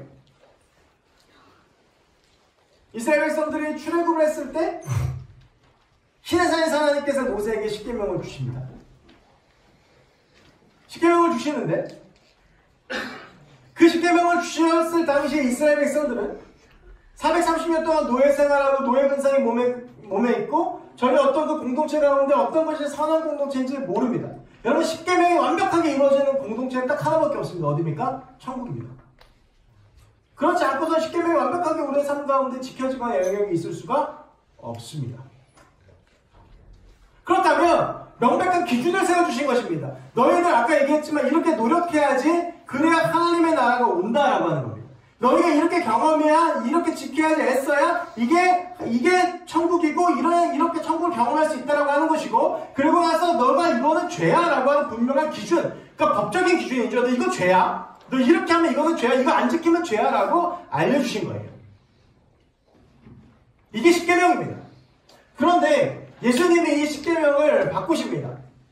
예수님께서 말씀하셨습니다. 나는 율법을 폐하러 온 것이 아니라 율법을 완성하러 왔다 라고 하시면서 마태복음 5장에 보면 이 특별히 십계명의 여러 가지 대표적인 부분들을 바꾸시고 죄의 기준을 다시 바꾸세요. 그런데 이게 보면 참 쉬운 것도 같고 어려운 것도 같습니다. 여러분, 이 모세의 십계명과 예수님께서 말씀하신 계명의 가장 큰 차이가 뭐냐면 십계명은 무엇 하지 말랍니다. 그런데 예수님께서 우리 가운데 주신 것은 뭐냐면 무엇 해라입니다. 또 구체적이 됐죠. 그래서 예수님께서 바꾸신 기준을 보면 이런 게 있습니다. 모세의 율법에는 눈에는 눈, 이에는 이로라고 했습니다. 눈에는 눈, 이에는 이로는 뭐냐면 내가 이 사람 빡 때렸는데 눈이 상했다? 하나가 상했다? 그러면 나도 저 사람 빡 때려서 눈 하나 상하게 할 수 있습니다. 보호법입니다. 뺨 한 대 때렸는데 그러면 이 사람을 이 죄를 없애기 위해서 어떻게 돼? 맞은 나도 뺨을 때려야 되는 겁니다. 눈에 눈, 이에 이로. 왜 이런 법은 말이 안 되잖아요. 아니 참고 희생해야지. 그게 아닙니다. 여러분, 우리가 어떻습니까? 한 대 맞으면 한 대만 때리면 끝납니까? 직성이 풀립니까? 한 대 맞으면 2대 3대 패야 되고 3대 맞으면 한 10대 이상 패주고 한마디 욕 들으면 10마디는 해줘야지 속이 풀립니다. 그러니까 그 이상 하지 말라는 거죠. 어떻게 보면 굉장히 인간의 본성에 대한 합리적인 이야기입니다. 그런데 예수님께서 이 율법을 바꾸세요. 뭐를 바꾸십니까? 누가 너의 오른뺨을 때리거든 왼뺨도 돌려주고 겉옷을 달라 하면 속옷도 주고 억지로 오리를 가라 하면 심리도 가라. 어렵습니까? 쉽습니까? 어렵습니다. 예전에는 사람을 죽여야 살인하는 것이었다면 어떤 사람은 비호만 해도 살인자가 되는 겁니다. 라가라고 욕을 하면 지옥 간다는 거예요. 라가가 우리말로 뭔지 아십니까? 바보입니다. 바보. 야, 이 바보야. 사람 죽인 겁니다. 여기 살아있을 사람이 아무도 없을지도 모르는 거예요. 야, 이 바보야! 이것도 이렇게 이야기하면 이게 큰일 납니다. 연자맷돌을 목에다 매달고 바닷속으로 들어가는 것이 낫습니다. 야, 이 바보야. 지금 그렇죠. 그러니까 이전에 이 모세의 율법이 행위에 관련된 것이었다고 한다면 이제 이 율법이 우리의 마음의 중심으로 왔던 겁니다. 표출되지 않더라도 마음에 그 생각만 가져도 우리가 죄인이 되는 것입니다. 바울은 로마서 14장에서 이것을 우리의 마음에 찔리는 것, 꺼리끼는 것이라고 말했습니다. 세상 사람들은 그것을 양심이라고 말하고 우리는 그것을 하나님의 마음이라고 말합니다. 그래서 이 죄에 대해서 우리가 좀 구체화시켜 보면 성경에서 가장 완벽한 사람이었지만 죄를 지은 사람, 그리고 늘 그 한 번의 실수 때문에 늘 고통받는 사람이 있는데 그 사람의 이름이 다윗입니다. 다윗이 바세바의 바세바를 범합니다. 이 바세바의 남편이 우리아인데 심지어 이 우리아를 죽여버립니다. 요 사건 하나를 가지고 우리가 이 죄라는 것이 얼마나 무서운 것인지에 대해서 함께 좀 보려고 하는데요. 먼저 죄는 거기 교재에도 있지만 기민성이 있습니다. 뭐냐면 빠르다는 겁니다. 여러분, 죄 지는데 주저하는 사람 별로 없습니다. 죄는 우리의 욕망, 우리의 본능대로 움직입니다. 아주 빠르고 순간적입니다. 여러분, 그래서 다윗이 베란다에 가가지고, 베란다는 좀 표현이 그런가? 어쨌든 베란다에서 이렇게 봤는데 목욕하는 아름다운 여인이 있었습니다. 근데 그 목욕하는 그 아름다운 여인이 있었는데 그 여인을 자기한테 데리고 오는 데까지 얼마 시간 걸리지 않았습니다. 그리고 그날 밤에 모든 일들이 이루어집니다. 그래서 여러분, 우리가 이 죄의 기민성을 피하기 위해서 해야 되는 것이 뭐냐면 항상 깨어있으라 라고 하는 말씀을 기억해야 합니다. 언제 죄가 우리를 덮칠지 모릅니다. 그러니까 우리가 항상 깨어있기 위해서는 어떻게 해야 되냐 하면 늘 우리가 예수 그리스도를 기억하고 늘 우리가 하나님을 기억해야 됩니다. 이게 아니면 언제 죄가 우리를 집어삼킬지 모릅니다. 여러분, 이 다윗이요, 이 죄를 짓는 이 순간에 이스라엘 백성들은 무엇을 하고 있었냐면 전쟁을 하고 있었습니다. 암몬 사람들하고. 자, 다윗이 늘 그 전쟁의 선봉에 있었는데 다윗이 그 전쟁만큼은 유독 나가질 않았습니다. 그래서 무슨 이유였는지는 모르겠습니다. 몸이 안 좋았던 어떤 이유인지는 모르겠습니다만 다윗이 그 선봉에 서야 되는데 못 나갔다면 지금 막 이렇게 사람들이 싸우고 있으면 다윗이 있어야 되는 자리는 어느 자리였습니까? 기도의 자리였습니다. 그런데 다윗이 그 기도의 자리에 있지 않았습니다. 그리고 그날 그냥 기도하기 싫으면 자빠서 자면 되는데 안 자고 또 나가갖고 괜히 뭐 발코니 이렇게 산책하다가 눈에 들어온 여자를 불러옵니다. 그러니까 뭡니까? 그 순간 하나님을 놓치고 잊어버리니까 그 천하의 다윗도 죄에 노출되고 죄에 빠지는 겁니다. 여러분, 우리가 이 죄라고 하는 것이 우리의 마음의 작용으로 기준이 바뀌었다라고 하는데 이것을 이기기 위해서 우리가 어떻게 해야 되냐 하면 늘 깨어 있어야 합니다. 그리고 이 죄는요, 대담해집니다. 빠른데 죄를 지을 때 보면 어디서 그런 용기가 나오는지 모르겠는 그런 용기들이 막 생겨나죠. 우리가 상식과 이성을 뛰어넘을 정도로 대담해집니다. 그러니까 어떻습니까? 불러와라. 저 여인 누구냐? 그랬더니 가서 조사해보더니 그 집 누구 집이었습니까? 우리아의 집이었습니다. 우리아의 집이니까 와서 보고를 하죠. 저기 왕의 신하인 우리아의 집이고 저 여인은 우리아의 아내인 밧세바입니다. 자, 그러면 유부녀고 심지어 자기 부하의 아내입니다. 그럼 여기서 멈췄어야 됩니다. 그런데 어떻게 합니까? 보는 사람들도 많은데도 자기의 부하의 아내임에도 불구하고 우리 집으로 데려와 라고 합니다. 궁전으로 데려와. 눈 뒤집힌 거죠. 여러분, 죄를 지을 때는 눈 뒤집힙니다. 그래서 좀 반대의 경우로 생각하면 요셉이 대단한 겁니다. 안 뒤집어지잖아요. 내가 어떻게 하나님 앞에서 죄를 지을 수 있습니까? 라고 이야기를 합니다. 여러분, 그래서 이 죄는요, 굉장히 대담해지는 특성을 가지고 있습니다. 그리고 나서 이렇게 하면 우리가 어떻게 됩니까? 죄를 짓게 됩니다. 근데 이 죄는 반드시 결실성이라고 하는데요, 열매를 맺습니다. 자, 여러분, 우리가 이 결실성이라고 하는 측면에서 주목해 봐야 합니다. 이 사건을 다루는 사무엘하 11장에 보면 그 4절 5절에 나오는데 다윗이 밧세바의 어떤 모습을 보고 반했냐면 목욕하는 모습을 보고 반했습니다. 근데 이것도 참 재밌는 게 뭐냐면 여러분, 우리가 이걸 한번 잘 봐야 돼요. 상식적으로 왕궁의 발코니에서 밖을 내려봤는데 어느 집에서 여자가 목욕하는 게 보였다. 그럴 수 있습니다. 근데 그 여인이 심히 아름다웠다. 보이겠습니까? 쉽게 이렇게 생각합시다. 우리 교회 옥상에 올라가가지고 쭉 봤는데 저쪽 밑에 어디 뭐 빌라에서 누가 목욕을 하고 있는 겁니다. 그건 보일 수 있습니다. 어쩌면. 그런데 저쪽 멀리서 목욕하고 있는데 그 여인이 심지어 아름다운 것까지 보인다? 무슨 시력이 한 8.0 됩니까?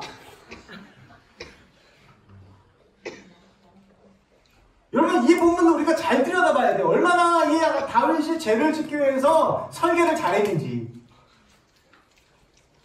발코니 올라가서 보는데 그냥 목욕하는 게 보이는 게 그 여인이 심히 아름다워 보일 정도였다는 겁니다. 근데 여러분, 이렇게 죄가 무서운 겁니다. 왜 우리가 항상 깨어있고 왜 우리가 경계해야 되는지 보여주는데요. 그런데 여러분, 우리가 여기서 또 한 가지 봐야 되는 것이 뭐냐면 또 이게 이제 결실성으로 이 두 가지가 다 연결되는데 다윗이 왜 이렇게 대담해질 수 있었느냐. 심지어는요, 어쨌든 유부녀고, 그리고 여러분이 성관계라고 하는 것은 늘 어떠한 그 위험성이 있냐 하면 임신의 위험성이 있잖아요. 그러면 만약에 다윗이 아주 그 기준을 낮춰서 보면 왕이 있기 때문에 처벌될 수 있다라고 해도 그러면 이 여인이 만약에 혼자라고 그러면 별 문제가 안 되겠죠. 그런데 자기의 심지어 전쟁터에 나가 있는 부하의 아내였습니다. 이 부하의 아내였는데 이 바세바를 데리고 오라고 그래서 취해버리잖아요. 만약 일이 잘못되면 어떡해? 그런데 여기에는 다윗이 아주 치밀한 계산이 있었습니다. 여러분, 다윗은 그렇게 허술한 사람이 아닙니다. 여러분, 이 당시에 우리가 이제 다 성인이니까 쉽게 좀 말씀을 드리면, 여성이 그것도 밤에 목욕을 한다라고 하는 거는 의미가 딱 하나입니다. 그날 생리가 끝난 겁니다. 그날 생리가 끝나서 몸을 깨끗하게 씻는 정결의식인 겁니다. 자, 그러면 여러분들 다 우리 성인이니까 알죠? 자, 생리 끝난 날 성관계가 이것이 됩니까? 안 됩니까? 안 됩니다. 사람에게 가임기라는 게 있어서 생리가 끝났으면 몸에서 만들어졌던 난자가 다 죽어서 나온 거기 때문에 이 난자가 다시 생산되는 데에 한 일주일 정도의 시간이 걸리고, 그러고 나서부터 한 3, 4일 정도를 우리가 가임기라고 이야기를 합니다. 자, 그러면 다윗의 계산 속에 뭐가 있습니까? 이날 밤에 불러와서 관계를 해도 그 누구도 모른다는 겁니다. 그런데 이 관계로 바세바가 의심을 합니다.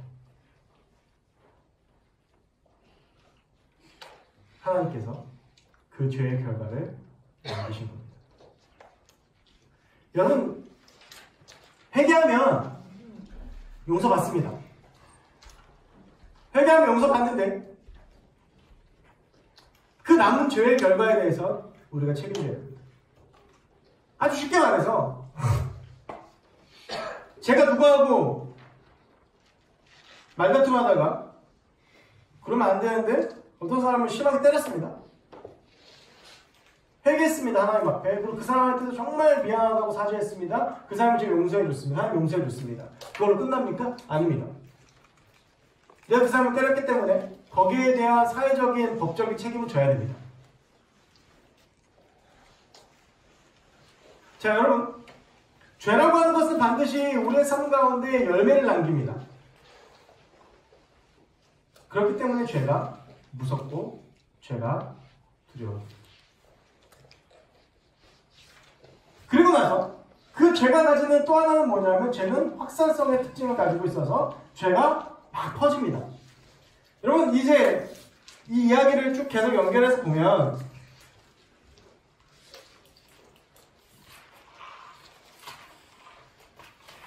이 죄를 쭉 연결해서 보면, 그래서 이제 이 다윗이 난리가 났잖아요. 어떻게 해요? 바세바가 임신을 했네? 근데 우리가 지금 어디 있어요? 전쟁터에 있잖아. 그럼 이거는 어떻게 해요? 근데 바세바를 자기가 궁에 불러왔었고, 이거는 난리가 난 거예요. 그러니까 이제 다윗이 어떤 방법을 씁니까? 우리아를 불러옵니다. 여러분, 전쟁에 나서 우리아가 전쟁터에 나갔기 때문에 꽤 오랜 시간 동안 부부가 보지를 못했습니다. 그러니까 다윗의 계산에는 또 어떤 계산이 있었겠습니까? 오랜만에 이렇게 같이 불러서 뭐 이렇게 술도 주고 분위기도 돋궈주며 둘이서 또 좋은 시간을 보낼 거고, 그러면 뭡니까? 이거 우리아의 아들이다라고, 우리아의 아이다라고 뒤집어 씌울 신상이었습니다. 그래서 우리아를 데리고 와서 막 좋은 술도 내려주고 좋은 음식도 내려주고 잔치도 막 해주고, 그래서 이제 막 집에 가는 분위기를 만들어줬습니다. 그런데 여러분, 우리아는 굉장히 충성심이 높은 사람이었습니다. 그런 것들을 다 받고 나서 어떻게 내 전우들이, 내 동료들이 전쟁터에서 싸우고 있는데 내가 혼자 그렇게 집에 가서 편하게 쉴 수 있느냐라고 생각을 해서, 우리로 따지면 군대 유병소에서 잠을 잡니다. 집에 안 가고.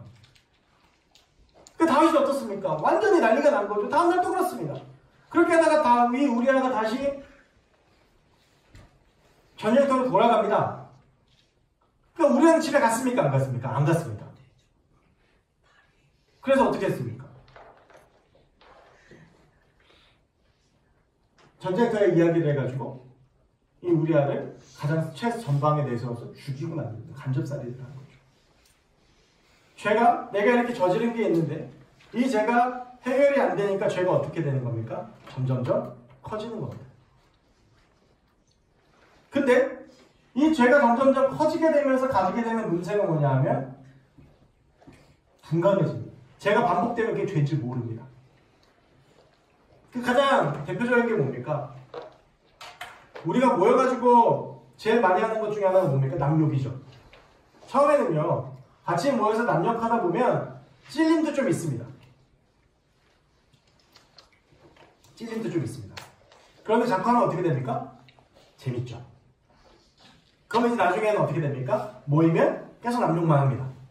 그러면서 어느 순간부터가 마음에 찔림도 없고 즐겁고 재미있기만 하고 그렇게 되는 거죠.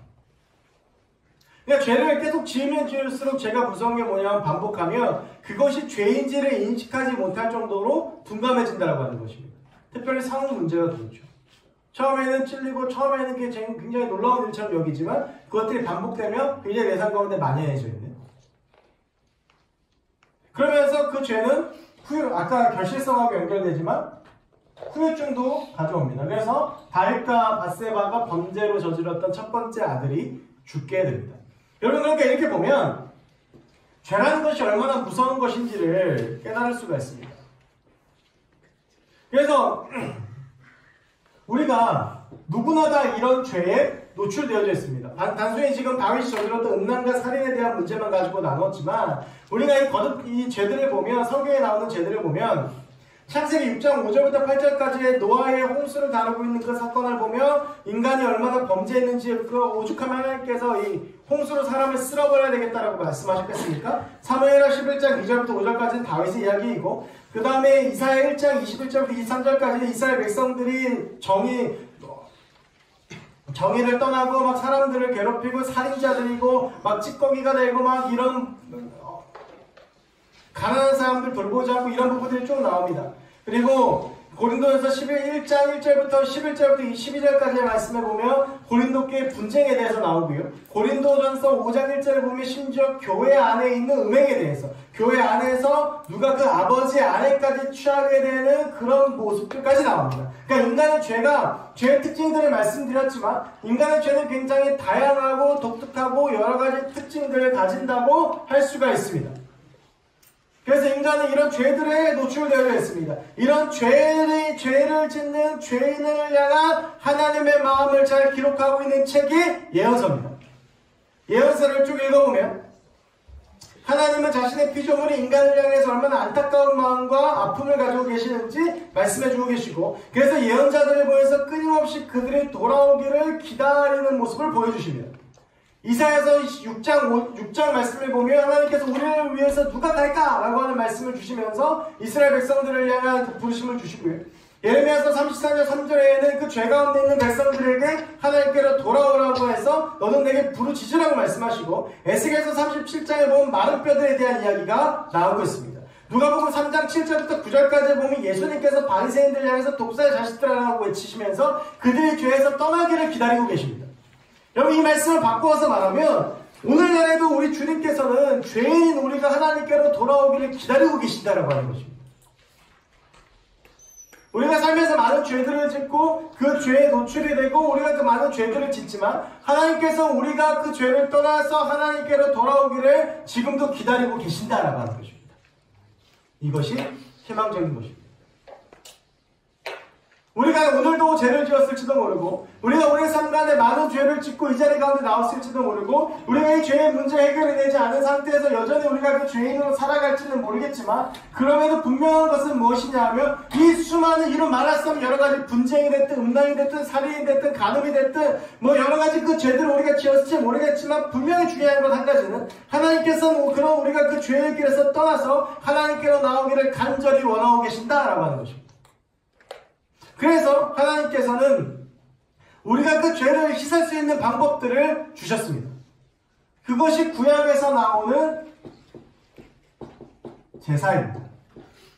여러분, 제가 그 기초 성경 공부를 하면서 말씀드렸지만 이 레위기라고 하는 책이 정말 은혜가 넘치는 책입니다. 사실은 레위기라는 책이 읽어보면 굉장히 어려운 책입니다. 그래서 막 레위기가 어떤 의미인지 모르고 넘어가는 분들이 많지만 사실은 이 레위기는 예배에 대한 책입니다. 어떻게 하면 우리가 예배를 잘 드립니까? 여러분 구약시대에는 제사가 있었는데 그 제사가 모두 몇 번 있었습니까? 몇 개 있었습니까? 제사가?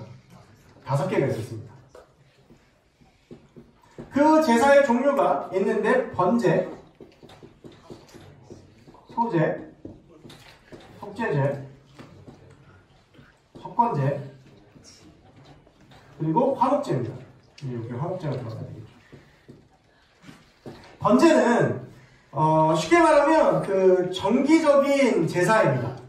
정기적인 제사. 그래서 이 정기적인 제사에서 제물로 흠없는 소나 양이나 염소나 산비둘기, 집비둘기 등을 완전히 떼어서 드리는데요. 즉 예물을 드리는 자가 번제단 앞에 짐승의 머리에 손을 얹고 이는 자기의 죄를 짐승에게 전가시킨 거죠. 그리고 제물 드리는 사람이 짐승을 죽여서 각을 뜨며 제사장이 집행하고 제사장이 제물의 피를 번제단 사면에 뿌리고 번제단이 불붙은 나무에 제물을 놓고 태웁니다. 자 여러분 구약시대에 이 성전이 어떻게 되어 있었냐면 성전하고 성막이 어떻게 되어 있었냐면 여기 이렇게 들어가면 이렇게 성전 마당에 번제단이 있고 이 번제단이 조금 이렇게 높게 설치가 되어져 있습니다. 그리고 여기 안에는 이제 성막이 있는데 여기 안에는 지성소가 있고 여기는 성소입니다. 그래서 이 성소에는 제사장들만 들어갈 수 있습니다. 일반 사람들이 들어가면 죽습니다. 그리고 이 지성소에는 대제사장이 1년에 딱 한 번 대속죄에다가 들어갈 수가 있습니다. 그리고 나서 일반인들은 이 번제단이 있는 성전 마당 외에는 어디로도 들어갈 수가 없습니다. 그러면 지금 우리가 말하는 이 제사가 어디서 드려진 것이냐면 여기서 드려진 겁니다. 모든 소제를 제외한 4가지 예물 모두는 제사 모두는 드리는 그 제물을 죽여야 되는 것인데요. 그래서 이 번제는 언제 드리는 것이냐면 정기적인 예배라고 말씀을 드렸습니다. 정기적으로 드리는 겁니다. 그래서 형편에 따라서 소나 양이나 염소나 비둘기 같은 거를 가지고 와서 완전히 태우는 것인데 그 절차가 이렇습니다. 그 제물을 가지고 오면 그 제물의 머리에 제물을 드리는 사람이 손을 얹습니다. 그 손을 얹는다는 건 뭡니까? 내 죄를 이 제물에게 전가했다라고 하는 것입니다. 그리고 나서 이 제물을 드리는 사람이 칼을 들고 이 제물을 이 짐승을 죽여서 각을 뜹니다. 각을 뜨는 게 뭐냐면 이 제물에게 소가 됐든지 뭐 양이 됐든지 간에 그 관절이 있을 거 아닙니까? 그 관절을 다 끊어서 토막을 내는 겁니다. 그러니까 여러분 얼마나 이게 비참하겠습니까? 그리고 이 각을 뜨는 동안 이 사람은 그 피를 다 뒤집어 쓰는 거죠. 그리고 그걸 다 뒤집어 쓰고 나면 제사장이 집행을 하는데 이 제물의 피를 번제단 사면에 뿌린 후에 여기 이제 나무가 있습니다. 제단 위에. 그래서 불을 떼어서 하나님께 드리는 겁니다. 자 여러분 이게 예배라고 말씀드린 정기적인 예배. 자 그럼 이 번제단이 이 번제를 지금도 우리가 드리고 있다고 하면 주일 풍경을 한번 생각해 봅시다. 어떻게 되겠습니까? 전부 다 소 한 마리씩 다 이고 나오는 겁니다. 혹은 양이나. 그리고 조금 뭐 집이 좀 어렵다 그러면 비둘기. 전부 다 이렇게 들고 동물원이죠. 쫙 들고 나옵니다. 자 그러면 어떻게 합니까? 먼저 현겸이가 소를 들고 나오면 너무 웃겨. 현겸이가 소를 들고 이렇게 나와서 번제단 위에다가 번제단 우리가 편의상 그러니까 여러분들 지금 같으면 여러분 이때 같으면 여러분들이 지금 교회 안에 못 들어옵니다. 교회 안에를 들어올 수가 없고 교회 안에 들어온다고 할지라도 예배당에를 출입을 할 수가 없는 거예요. 그 예배당이 성소하고 지성소거든요. 그러니까 로비 정도에만 출입을 한다고 했을 때 그 로비에 번제단이 있으면 아니면 뭐 마당이라도 하면 우리 앞에 있는 뭐 차량 컨테이너인데 그쯤에 현겸이가 소를 한 마리를 들고 오면 그 소를 풀어놓고 잠시 그 소의 머리에다가 손을 얹어서 죄를 넘깁니다. 그러고 나서 어떻게 합니까? 칼을 딱 빼들어서 그 소를 토막토막을 다 끊어냅니다. 그러면 죄 어떻게 되겠습니까? 피투성이 되죠. 그러고 나면 이제 그때 이건 편의상입니다. 제가 이렇게 딱 등장해가지고 딱 들고 번제단 사면에다가 피를 뿌리고 불태워서 올리는 겁니다. 우리 청년부가 지난주 100명 왔는데 100명을 다 그렇게 해야 됩니다.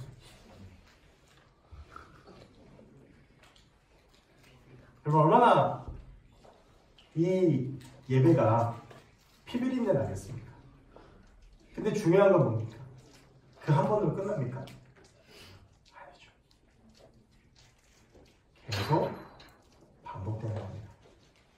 모든 죄의 유형은 비슷합니다. 소재는 유일하게 소재만이 이제 그 피가 없는 제사인데, 그래서 소재는 혼자 드릴 수가 없고 화목제를 드릴 때 이제 같이 드려야 되는 제사입니다. 그래서 이제 뭐 이 소재는 쉽게 말하면 향기로 드리는 제사였고, 그 다음에 속건제는 뭐냐면 특별히 어떤 그 사람한테 지은 죄가 있을 때, 속건제는 내가 사람한테 지은 죄가 있을 때 짓는 겁니다. 그게 예를 들면 내가 뭐 누구한테 죄를 졌거나 누구한테 뭐 욕을 했거나 뭐 누구한테 뭐 이렇게 심한 상처를 줬거나, 그러면 이제 속건제를 드리는 거예요. 그걸 알았을 때. 예를 들면 이런 겁니다. 형님만 자꾸 미안하다. 앞에 있으니까. 어느 날 희재가 형겸이한테 가가지고, 형, 뭐 선생님일 수도 있고, 뭐 내가 고등부 때 나한테 이렇게 해서 내가 상처를 받았어요. 왜 나한테 그랬어요? 그럼 이제 제가 또 손을 들고 와야 됩니다. 또 이제 손을 들고 와서, 속건제는 이제 순양을 예물로 드려야 돼요. 양을 들고 와서 또 그렇게 죄를 짓고 나서 그 예물에 예를 들면 이제 뭐 그 사람한테 변상해야 될 게 있으면 변상을 해줘야 됩니다. 그 사람한테 변상을 해줘야 되는 겁니다. 그리고 이제 속죄제는 뭐냐면 내가 몰랐던 죄인데 생각나는 거 있죠. 그때는 속죄제를 드립니다. 이거 역시도 뭐 직분에 따라서 다른데, 흠없는 숙송화제를 드릴 수도 있고, 그리고 뭐 흠없는 수염소를 드릴 수도 있고, 흠없는 아벨소나 어린 양을 드릴 수도 있는데, 똑같이 이제 이거를 이 속죄제 같은 경우에는 안수하고 잡아서 피를 7번 뿌리고 횡단볼에 바르고 번제단 밑에 쏟고 송아지 전부를 진박 정결한 곳에 가져다가 불로 나무 위에 사르고요. 그 다음에 화목제 같은 경우에는 구원과 은혜에 감사해서 자발적으로 드리는 제사인데, 이것도 예물을 드리는 자가 번제단에서 짐승에게 안수하여 죽이면 제사의 그 피를 제단에 뿌리고 기름, 간, 가래 높이기를 콧버스 다녀서 불사르고, 그 다음에 이것들을 드리고 나서 화목제 한 가지 독특한 점은 이 고기를 함께 나누어 먹습니다. 그러니까 어쨌든 여러분 드리고 싶은 말씀이 뭐냐면, 이 5가지 제사들이 있는데, 이 제사를 드려야지 우리가 죄를 용서받는 거예요. 이 5가지 제사를 드려야. 그리고 1년에 한 번 대속죄일이 되면 모든 사람들이 다 나와서 제사를 드려야 됩니다. 여러분 구약시대 성전의 풍경을 한번 생각해 보십시오. 짐승 죽이고 해체하는 사람들과 피를 뒤집어 쓴 제사 드리는 사람들, 제사자, 죽어가는 짐승의 울부짖는 끔찍한 비명소리, 그 성전을 가득 채우고 밖으로 풍겨나오는 피비린내, 이게 천년 넘게 계속된 거예요. 인간이 계속 죄를 짓는 존재이기 때문에 계속 자신을 대신해서 죄의 대가를 치르고 제물을 드리고 제사를 드려야 되는 겁니다. 근데 문제가 뭐냐면, 이렇게 끔찍하게 피비린내 나는 이 제사가 언제까지 계속될지 기약이 없었다라고 하는 겁니다. 그래서 사람들이 확실하게 이것들을 해결할 한 가지의 방법을 찾아냅니다. 그게 뭐냐면 율법이었습니다. 이 율법을 다 지키면 너희들 죄 용서받는다, 너희들 천국 간다, 너희들 구원받는다 라고 이야기를 했던 겁니다. 그래서 예수님 당시 율법이에요. 10계명이 10계명이니까 10개죠. 이 10개에서 시작해서 613개가 됐습니다. 이 613개의 율법의 의미는 뭐냐면, 1년의 날수인 365일에 사람의 뼈의 숫자라고 하는 248개가 더해져서 613개의 율법을 만들어 놓은 거예요. 그래서 바리새인들이 하는 게 뭡니까? 이 율법을 잘 지키는지 못 지키는지 가서 보고, 가서 확인하고, 제대로 안 지키면 너 구원 못 받은 거야? 라고 하면서 정죄하고 평가하는 거였습니다. 그래서 예수님이 오셨을 때 이미 사람들에게 있어서 이 구원을 받아야 되는 구원의 유일한 방법은 뭐였냐면 율법이었습니다. 그런데 그 속에서 내가 아무리 율법을 지키려고 애써도, 내가 아무리 율법을 지키려고 목을 매달아도, 내가 아무리 그걸 지키려고 해도 지킬 수도 없을 뿐더러, 지킨다고 하더라도 그것이 나에게 구원의 감격이나 기쁨을 주는 것이 아니라는 것을 깨닫고 고민하던 사람이 한 명 있었습니다. 누구게? 니고데모입니다. 일단은 율법을 완전하게 지킨다라고 하면 바리새인입니다. 이 바리새인들 의식적으로라도 이 율법 613개를 완벽하게 지키는 사람이었습니다. 그런데 니고데모가 바리새인이었는데 이 613개의 율법을 아무리 지켜도 자신의 삶에 변화가 없고 자신의 마음에 기쁨이 없고 자신의 마음에 어떠한 변화나 어떠한 기쁨도 나타나지 않는다는 것을 알았습니다. 그래서 고민하고 갈등했습니다. 어떻게 하면 내가 이 문제를 해결할 수 있을까? 어떻게 하면 내가 이 문제가 내 안에서 해결이 되고 내 안에 참된 기쁨과 내 안에 참된 평안이 회복되어질 수 있을까라고 고민하던 차에 니고데모가 무엇을 들었냐 하면 예수님의 소식을 들었습니다. 예수라고 하는 분이 계신데 그분이 구원을 이야기하고 그분이 하나님의 아들이고 그분이 영생을 이야기한다. 그래서 니고데모가 어느 날 밤에 그 예수님을 찾아갑니다. 여러분, 이 밤이라고 하는 것에서 우리가 두 가지 의미를 찾을 수가 있는데, 하나는 율법에 대해서 영생에 대해서 잘 모른다고 하는 건 무지함과, 또 하나는 이 니고데모가 사람들이 공회원이고 바리새인이었기 때문에 누가 볼까 하는 두려움과 부끄러움이 있었다라고 하는 것입니다. 여러분, 어떻게 보면 이 밤에 찾아간 니고데모의 이 영적인 상태가 우리의 모습을 잘 보여준다라고 할 수 있는데요. 우리도 복음에 대해서 구원에 대해서 알지 못하고 예수 그리스도 앞에 나아가는 것을 두려워하고 부끄러워하고 있을지도 모릅니다. 오늘 니고데모의 상태가 그러했다라고 하는 것입니다. 그래서 이 니고데모가 요한복음 3장 2절에 보면 예수님을 밤에 찾아가서 그 예수님 앞에 뭐라고 얘기를 하냐 하면, 랍비여, 우리가 당신은 하나님으로부터 오신 선생인 줄 아나이다. 하나님이 함께 하시지 아니하면 당신의 행하신 이 표적을 아무도 할 수 없음이니이다 라고 이야기합니다. 여러분, 근데 여기에 굉장히 중의적인 두 가지 의미가 있습니다. 하나는 니고데모가 예수님을 부른 호칭을 생각해 보십시오. 뭐라고 이야기합니까? 랍비라고 이야기합니다. 이게 딱 그 정도로 예수님 생각했다는 겁니다. 그냥 랍비, 좀 지식 있는 사람 정도. 그런데 그러면서도 뭐라고 말하냐면, 하나님께로부터 오신 선생인 줄 압니다. 왜냐하면 하나님과 함께 하지 않으면 당신의 행하신 이 표적을 아무도 할 수 없습니다 라고 하는 겁니다. 그러니까 이 니고데모가 예수님을 만나게 된 출발점은 뭐냐면 단순한 호기심이었다라고 하는 것입니다. 물론 엄청난 영적인 갈등과 영적인 생각과 고민들이 있었지만 그 출발이 뭐냐면 호기심이었다라고 하는 것이죠. 그런데 그런 니고데모에 대해서 예수님께서 뭐라고 말씀하시냐면, 예수께서 대답하여 이르시되 진실로 진실로 내게 이르노니 사람이 거듭나지 아니하며 하나님의 나라를 볼 수 없다라고 이야기합니다. 여러분, 여기서 말하는 거듭남이 뭡니까? born again, 다시 태어난다는 것입니다. 죄인의 상태와 밀접하게 연결되어져 있는데 우리의 죄가 여전히 남아있는 상태에서 다시 태어나지 않는다면 그 죄의 문제가 해결되기 어렵다라고 하는 것입니다. 예수님께서는 그동안 그 오랜 시간 도무지 해결이 되지 않았던 문제에 대해서 오늘 이야기하고 계시는데 그게 가능하다는 거예요. 근데 그게 뭘로 가능하다는 것입니까? 거듭나야 된다. 근데 여러분, 니고데모가 여기에 대해 전혀 이해를 하지 못합니다. 사람이 어떻게 다시 태어나냐고 하는 것이죠. 그래서 내가 내 어머니의 모태로 다시 들어가야 됩니까? 이런 이야기를 하니까 예수님께서 거기에 대해서 하시는 말씀이 뭐냐 하면, 내가 이르노니 사람이 물과 성령으로 거듭나야 되고 모세가 광야에서 뱀을 든 것 같이 인자도 들려야 하니 그를 믿는 자마다 영생을 얻게 하려 하십니다. 무엇입니까? 사람이 거듭나는 유일한 한 가지 방법이 십자가에 달린 예수 그리스도를 보는 것이다. 십자가에 달리신 예수 그리스도를 볼 때에, 십자가에 달리신 예수 그리스도를 의지할 때에 우리가 구원받을 수 있고, 그리고 우리가 그 예수 그리스도를 통해서 오는 물과 성령의 세례를 받고 거듭나고 다시 태어나는 것, 다시 살아나는 것, 그렇게 됐을 때에 우리가 거듭나고 우리가 다시 살 수 있다라고 하는 것입니다. 제사로 되는 것이 아니라, 율법으로 되는 것이 아니라 예수님으로 된다는 것입니다. 우리가 아무리 흠없는 수장과 양을 가지고 가서 주님께 제사 드린다고 해도 우리의 삶의 죄의 문제 해결되지 않고, 우리가 아무리 율법을 열심히 지킨다고 해도 내 삶의 죄의 문제 해결되지 않는데, 그 죄의 문제 해결되는 것은 오직 뭐라는 것입니까? 십자가에 달린 예수님을 바라볼 때라는 겁니다. 여러분, 결국 복음이라는 것은 무엇입니까? 우리가 복음 앞에 선다는 것은 무엇입니까? 우리가 예수 그리스도를 온전히 바라보는 것입니다. 민수기 21장에 보면 불순종한 이스라엘 백성들이 불뱀에 물리는 장면이 나옵니다. 그래서 다 죽게 생겼습니다. 그때 하나님께서 한 가지 해결 방법을 허락해 주셨는데 그것이 뭡니까? 놋뱀을 장대에 높이 매달아서 들고 믿음으로 그 놋뱀을 봤을 때 다시 살아나는 것입니다.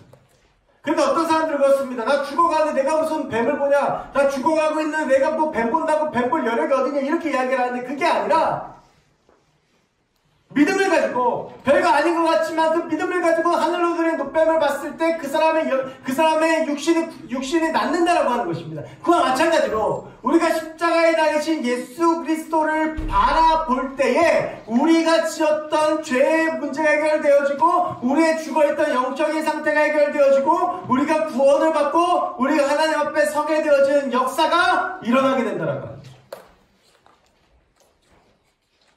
여러분, 우리가 무엇을 회복하고 어떻게 서야 됩니까? 우리가 예수 그리스도를 온전히 바라봐야 합니다.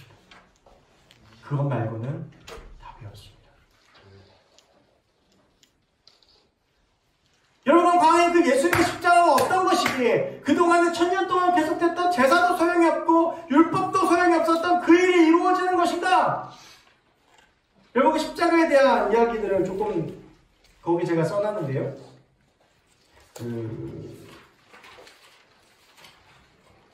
8페이지에 좀 글씨가 작으니까 제가 읽어드리겠습니다. 십자가의 처형은 죄인을 죽이는 형 집행의 방법이었습니다. 원래 이 형벌은 이스라엘에서 만들어진 것이 아니라 로마인들이 고안해낸 처형 방법입니다. 많은 사람들이 이 형벌이야말로 인류가 고안해낸 가장 고통스러운 사형 집행 방법이라고 생각합니다. 그래서 당시에도 이 형벌은 평범한 죄수들이 아니라 아주 극악한 죄인들에게만 적용되었습니다. 로마인들도 이 십자가 사형제도가 얼마나 잔인한 것인지를 알고 있었기 때문에 이방민족 출신의 매우 죄질이 나쁜 범법자들에게만 이 형을 집행했지 로마인들 대상으로는 집행하지 않았습니다. 당시 십자가 처형에는 관습적으로 두 가지 규례가 붙었는데 하나는 채찍으로 매를 맞는 것이고 또 하나는 자기가 매달린 십자가를 스스로 짊어지고 형장까지 가는 것이었습니다. 잘못된 재판을 통해서 사형 온도를 받으시기 전까지 관례에 따라서 이 두 가지 사단적인 형벌이 예수님께 행해졌습니다. 신약시대의 유물을 연구하는 사람들의 주장에 따르면 그 당시 흔히 사용되던 채찍은 한 줄로 된 기다란 채찍이 아니라 여러 가닥으로 이루어진 채찍이었다고 합니다. 그래서 그 채찍의 각각 가닥 끝에는 날카로운 쇠붙이나 짐승의 뼈를 깎아 만든 뾰족한 무채들이 달려있어서 맞으면 몸에 감기며 살점이 찍히고서야 떨어져 나갔습니다. 이러한 고통스러운 채찍형이 끝나면 처형될 죄수는 십자가를 짊어지고 형장을 향해 가게 되었습니다. 십자가를 지고 골고다 언덕을 오르는 동안 사람들은 그분을 돌로 치고 주먹으로 때리는가 하며 침뱉고 욕했습니다. 그리고 그분의 이 모든 고난은 우리의 죄로 인한 것이었습니다. 당시 죄인을 매단 십자가의 무게는 대개 120에서 150kg 정도였다고 합니다. 이렇게 무거운 십자가에 사람을 매달아서 하늘 높이 세운다는 것은 용이하지 않았을 것입니다. 그래서 로마 사람들은 십자가의 두 막대 중 세로 막대를 먼저 땅에 박아 세우고 그 다음 가로 막대의 죄인을 눕혀 못을 박았습니다. 그 못은 마치 오늘날 기차 선로에 놓인 침묵에 박힌 것 같은 큰 못이었습니다. 이 형벌이 시행되던 초기에는 못을 죄수의 손바닥 중앙에 박았었으나 막상 나무에 매달리고 보니 손바닥이 찢어지면서 죄수가 형태에서 떨어져지는 폐단이 나타났습니다. 그래서 후일엔 이 같은 일을 막기 위하여 손목 가까운 곳에다 못을 박았습니다. 그러니 자연히 손목을 지나는 동맥을 건드리게 마련이었고 때문에 몸에서 많은 출혈이 뒤따랐습니다. 더욱이 예수님의 머리에는 팔레스타인의 커다란 가시나무로 만들어진 면류관이 씌워져 있었습니다. 못 박힌 손과 발은 물론 머리에서도 쉴 새 없이 피가 흘러내렸을 것입니다. 팔레스타인의 뜨거운 땡볕 아래서 그렇게 예수님께서는 몸에 남아있던 피와 수분이 모두 빠져나가는 것을 경험하며 서서히 죽어가고 계셨습니다. 사실 십자가 형벌의 잔인함은 매달린 죄수가 곧 죽지 않는 데 있었습니다. 과다출혈과 탈수 상태가 되면 찾아오는 시대적인 현상이 머리가 터진 것 같은 두통입니다. 온몸에 체중을 지탱하고 있는 손과 발에 못 박힌 상처가 찢어짐의 고통도 괘씸했지만 출혈로 인한 체내의 통증은 가히 살인적인 것이었습니다. 그래서 죄수들은 십자가에서 혼절했다가 깨어나고 깨어났다가 다시 혼절하고 나면서 서서히 죽음을 맞이했습니다.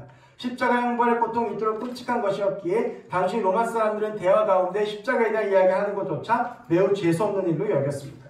그런데 십자가라고 하는 것을 생각해보면 인간이 받을 수 있는 최고의 벌을 받았다고 생각하시면 됩니다. 그리고 여기 기록되어져 있지 않지만 십자가에 매달릴 때에는 우리가 이 성화에서 보면 예수님이 그래도 속옷을 입고 계시지만 원래는 그것은 그러니까 표현하기에 속옷을 입은 것처럼 표현한 것이지 원래 발가벗겨진 채로 세워졌습니다. 여러분 그 수치감부터 얼마나 심했겠습니까? 그러니까 발가벗겨진 채로 제일 높은 곳에 올라가서 자기를 조롱하는 사람들을 보면서 서서히 죽어가는 것이었는데 보통 3일 정도 매달려 있는다고 하는데 예수님은 6시간 만에 돌아가셨습니다. 왜냐하면 십자가에 달리시기 전에 너무 많이 매를 맞으셔서. 근데 여러분 여기서 우리가 그럼 왜 과연 십자가에 죽으셔야 했는가? 라고 하는 사실을 보게 되는데 왜 주님께서 십자가에 매달려 죽으셔야 했습니까? 여러분 이렇게 끔찍한 형벌이기 때문에 이 십자가만이 인류에 있는 모든 죄를 다 해결할 수 있고 포함할 수 있는 죄라고 하는 형벌이라고 하는 것입니다. 여러분 우리가 흔히 십자가에서 단번에 우리 주님께서 죽으셨다라는 이야기를 많이 하는데 제물이 되셨다. 십자가에서 단번에 제물이 되셨다라고 하는 것은 뭡니까? 다른 그 어떤 것이 필요하지 않고 그냥 그 제물 하나로 다 끝났다라고 하는 해결됐다라고 하는 겁니다. 그러려니까 어떻게 해야 되는 겁니까?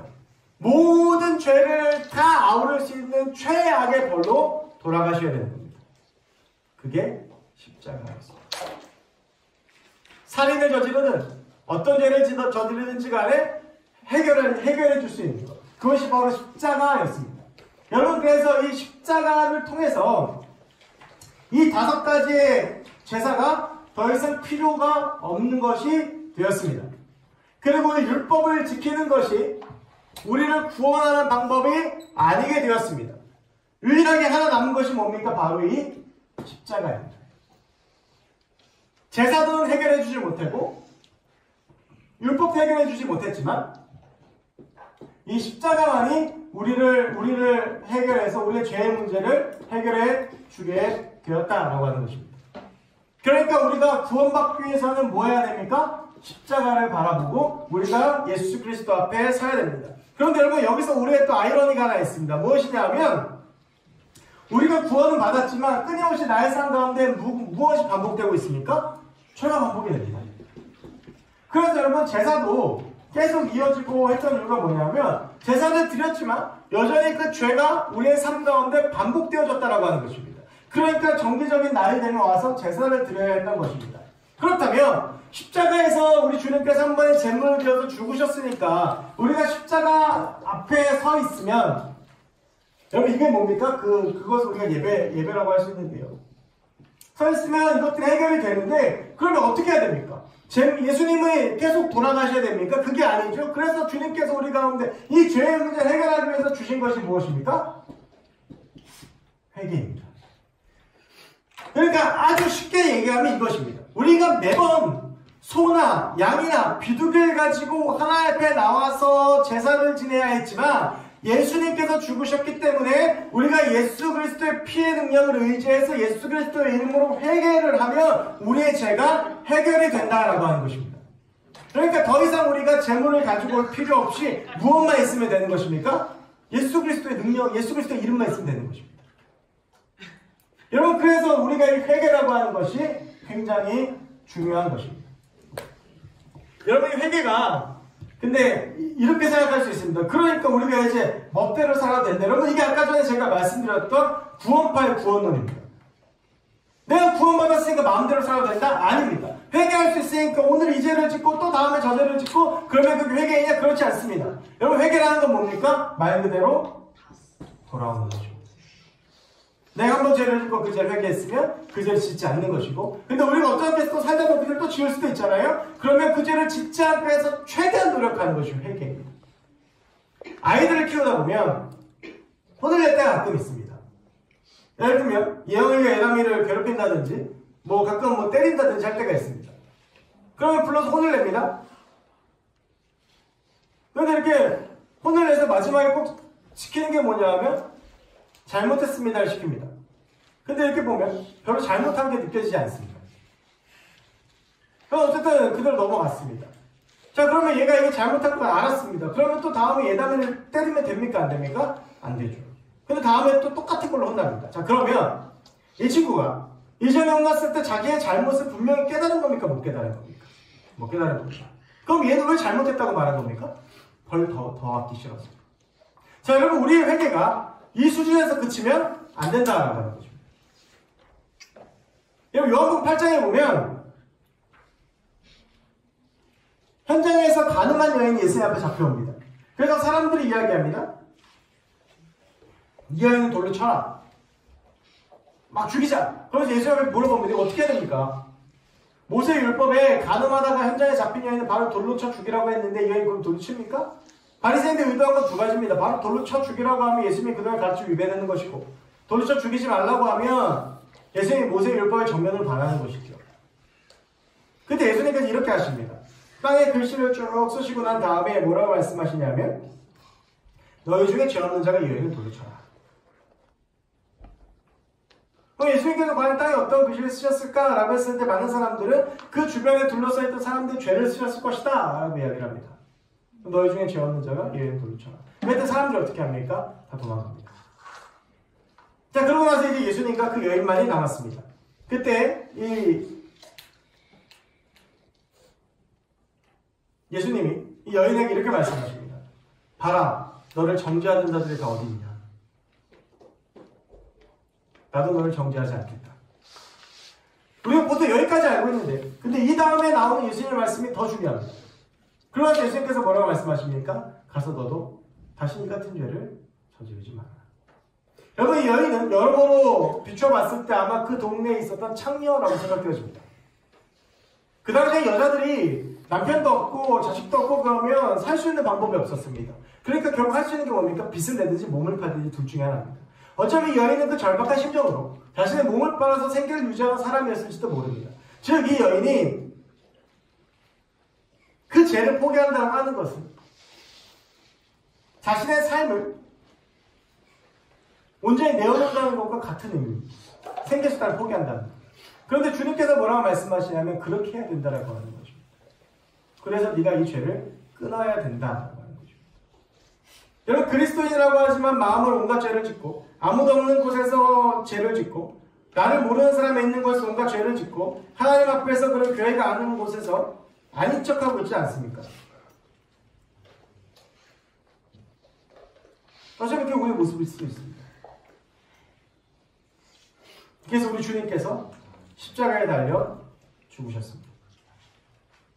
여러분, 주님께서 십자가에 달려 죽으셨을 때 일어났던 가장 중요한 사건이 뭐냐면, 여러 가지 일들이 일어났지만 그 중에서 가장 중요했던 사건은 성소의 휘장이 찢어진 것입니다. 성소의 휘장은 뭐냐면 여기서 이렇게 휘장이 있는데 이 휘장 안에는 제사장만 갈 수 있고 일반 사람들은 갈 수가 없습니다. 그러니까 요 밖에서만 있어야 돼요. 근데 이게 찢어져 버렸습니다. 위에서 아래로. 이 성소의 문이 깨어진 것입니다. 그리고 누구나 다 이 성소 안으로 들어올 수 있게 된 것입니다. 그래서 여러분, 우리가 예배드릴 수 있고 기도할 수 있는 겁니다. 이전에는 죄인이기 때문에 들어갈 수 없었지만 십자가가 그 문제를 해결했기 때문에 우리가 들어갈 수 있는 것입니다. 죄인이어도 들어가서 회개할 수 있고 죄인이어도 들어가서 주님 앞에 고백할 수 있는 것입니다. 그럼 주님께서 왜 이렇게 하셨느냐?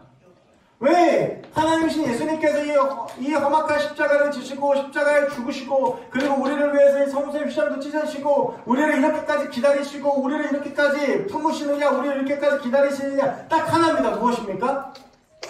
우리를 사랑하셔서입니다.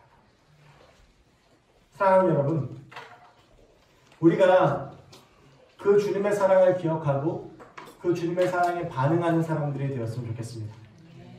나를 기다리시고 나를 지금도 구원하기 원하시고 죄 가운데 빠져있던 나를 지금도 찾고 계시는 주님. 그럼 어쩜 우리가 니고데모와 같이 어떻게 해야지 구원받을 수 있고 어떻게 해야지 내 죄가 해결되는지를 모르고 살고 있는 사람들일 수도 있습니다.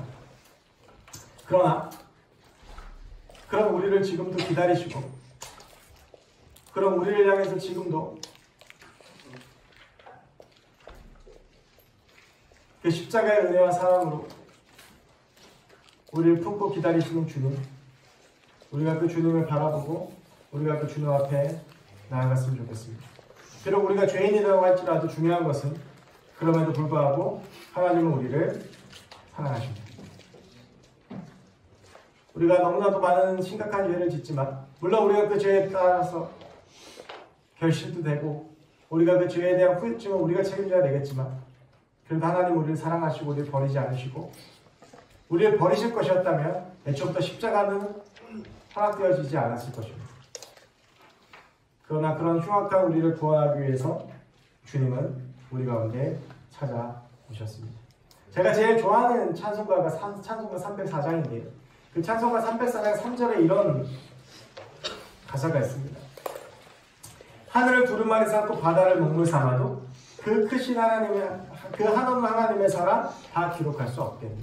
여러분 생각해 보십시오. 하늘이 얼마나 넓고 끝이 없습니까? 바닷물이 얼마나 깊고 끝이 없습니까? 그런데 그 바닷물로 하나님의 사랑을 써도 그 사랑을 다 기록할 수가 없다라고 하는 거죠. 아까는 우리 고백했지만 찬송가 305장에 나 같은 죄인 살리신 고백이 있습니다. 여러분 유트는 노예상인이었습니다. 그런데 어느 날 그가 풍랑 가운데에서 하나님을 기도하던 어머니를 보고 그 기도가 떠올라서 기도했는데 하나님께서 풍랑을 멈추게 하시고 이제 이 유턴을 살려주셨습니다. 그래서 유턴의 또 고백이 뭡니까? 나 같은 이런 죄인도 하나님께서는 기도를 들으시고 살려주신다라고 하는 거죠. 여러분 우리가 죄악 가운데 살고 어떤 죄를 지었는지 얼마나 심각한 죄를 지었는지 모르겠습니다. 어쩌면 그 죄의 사슬 가운데 지금도 고민하고 지금도 아파하고 우리가 예수 믿고 우리 교회에 오래 다녔지만 그 부분에 대해서 여전히 우리를 괴롭히고 우리가 여전히 그 죄 가운데 넘어지고 쓰러지고 있는지도 모르겠습니다. 그런데 중요한 것은 그런 우리를 지금도 주님은 기다리고 계시고 그런 우리가 그 십자가의 피 묻은 복음 아래에서 예수 그리스도를 바라보고 우리를 용서하시는 주님의 그 기쁨을 누리기를 우리 하나님은 원하고 계십니다. 사랑하는 여러분, 오늘 이 밤 우리를 위해서 죽으신 예수 그리스도를 바라보며 우리를 위해 피 흘리신 주님을 바라보며 다시 복음 앞에 서는 밤이 되었으면 좋겠습니다. 그냥 교회를 다녀왔기 때문에 다니고 그저 해왔기 때문에 서는 모습이 아니라 날 위해 주님이 죽으셨고 날 위해 주님께서 십자가에 달려 죽으셨고 날 위해 우리 주님께서 그 모진 고난과 고통을 당하셨다라고 하는 그 사실을 깨닫고 우리의 삶을 하나님 앞에 온전히 세우는 그런 우리가 됐으면 좋겠습니다. 여러분 기억하십시오. 하나님은 여러분들 사랑하십니다. 하나님은 또한 저를 사랑하시고 우리를 사랑하십니다. 그래서 우리가 죄를 짓지만 그 죄가 하나님 앞에서 언젠가는 회복되어지고 다시 살게 되는 그 순간이 올 줄 믿습니다. 그리고 저는 오늘 이 밤이 그 밤이 되었으면 좋겠습니다.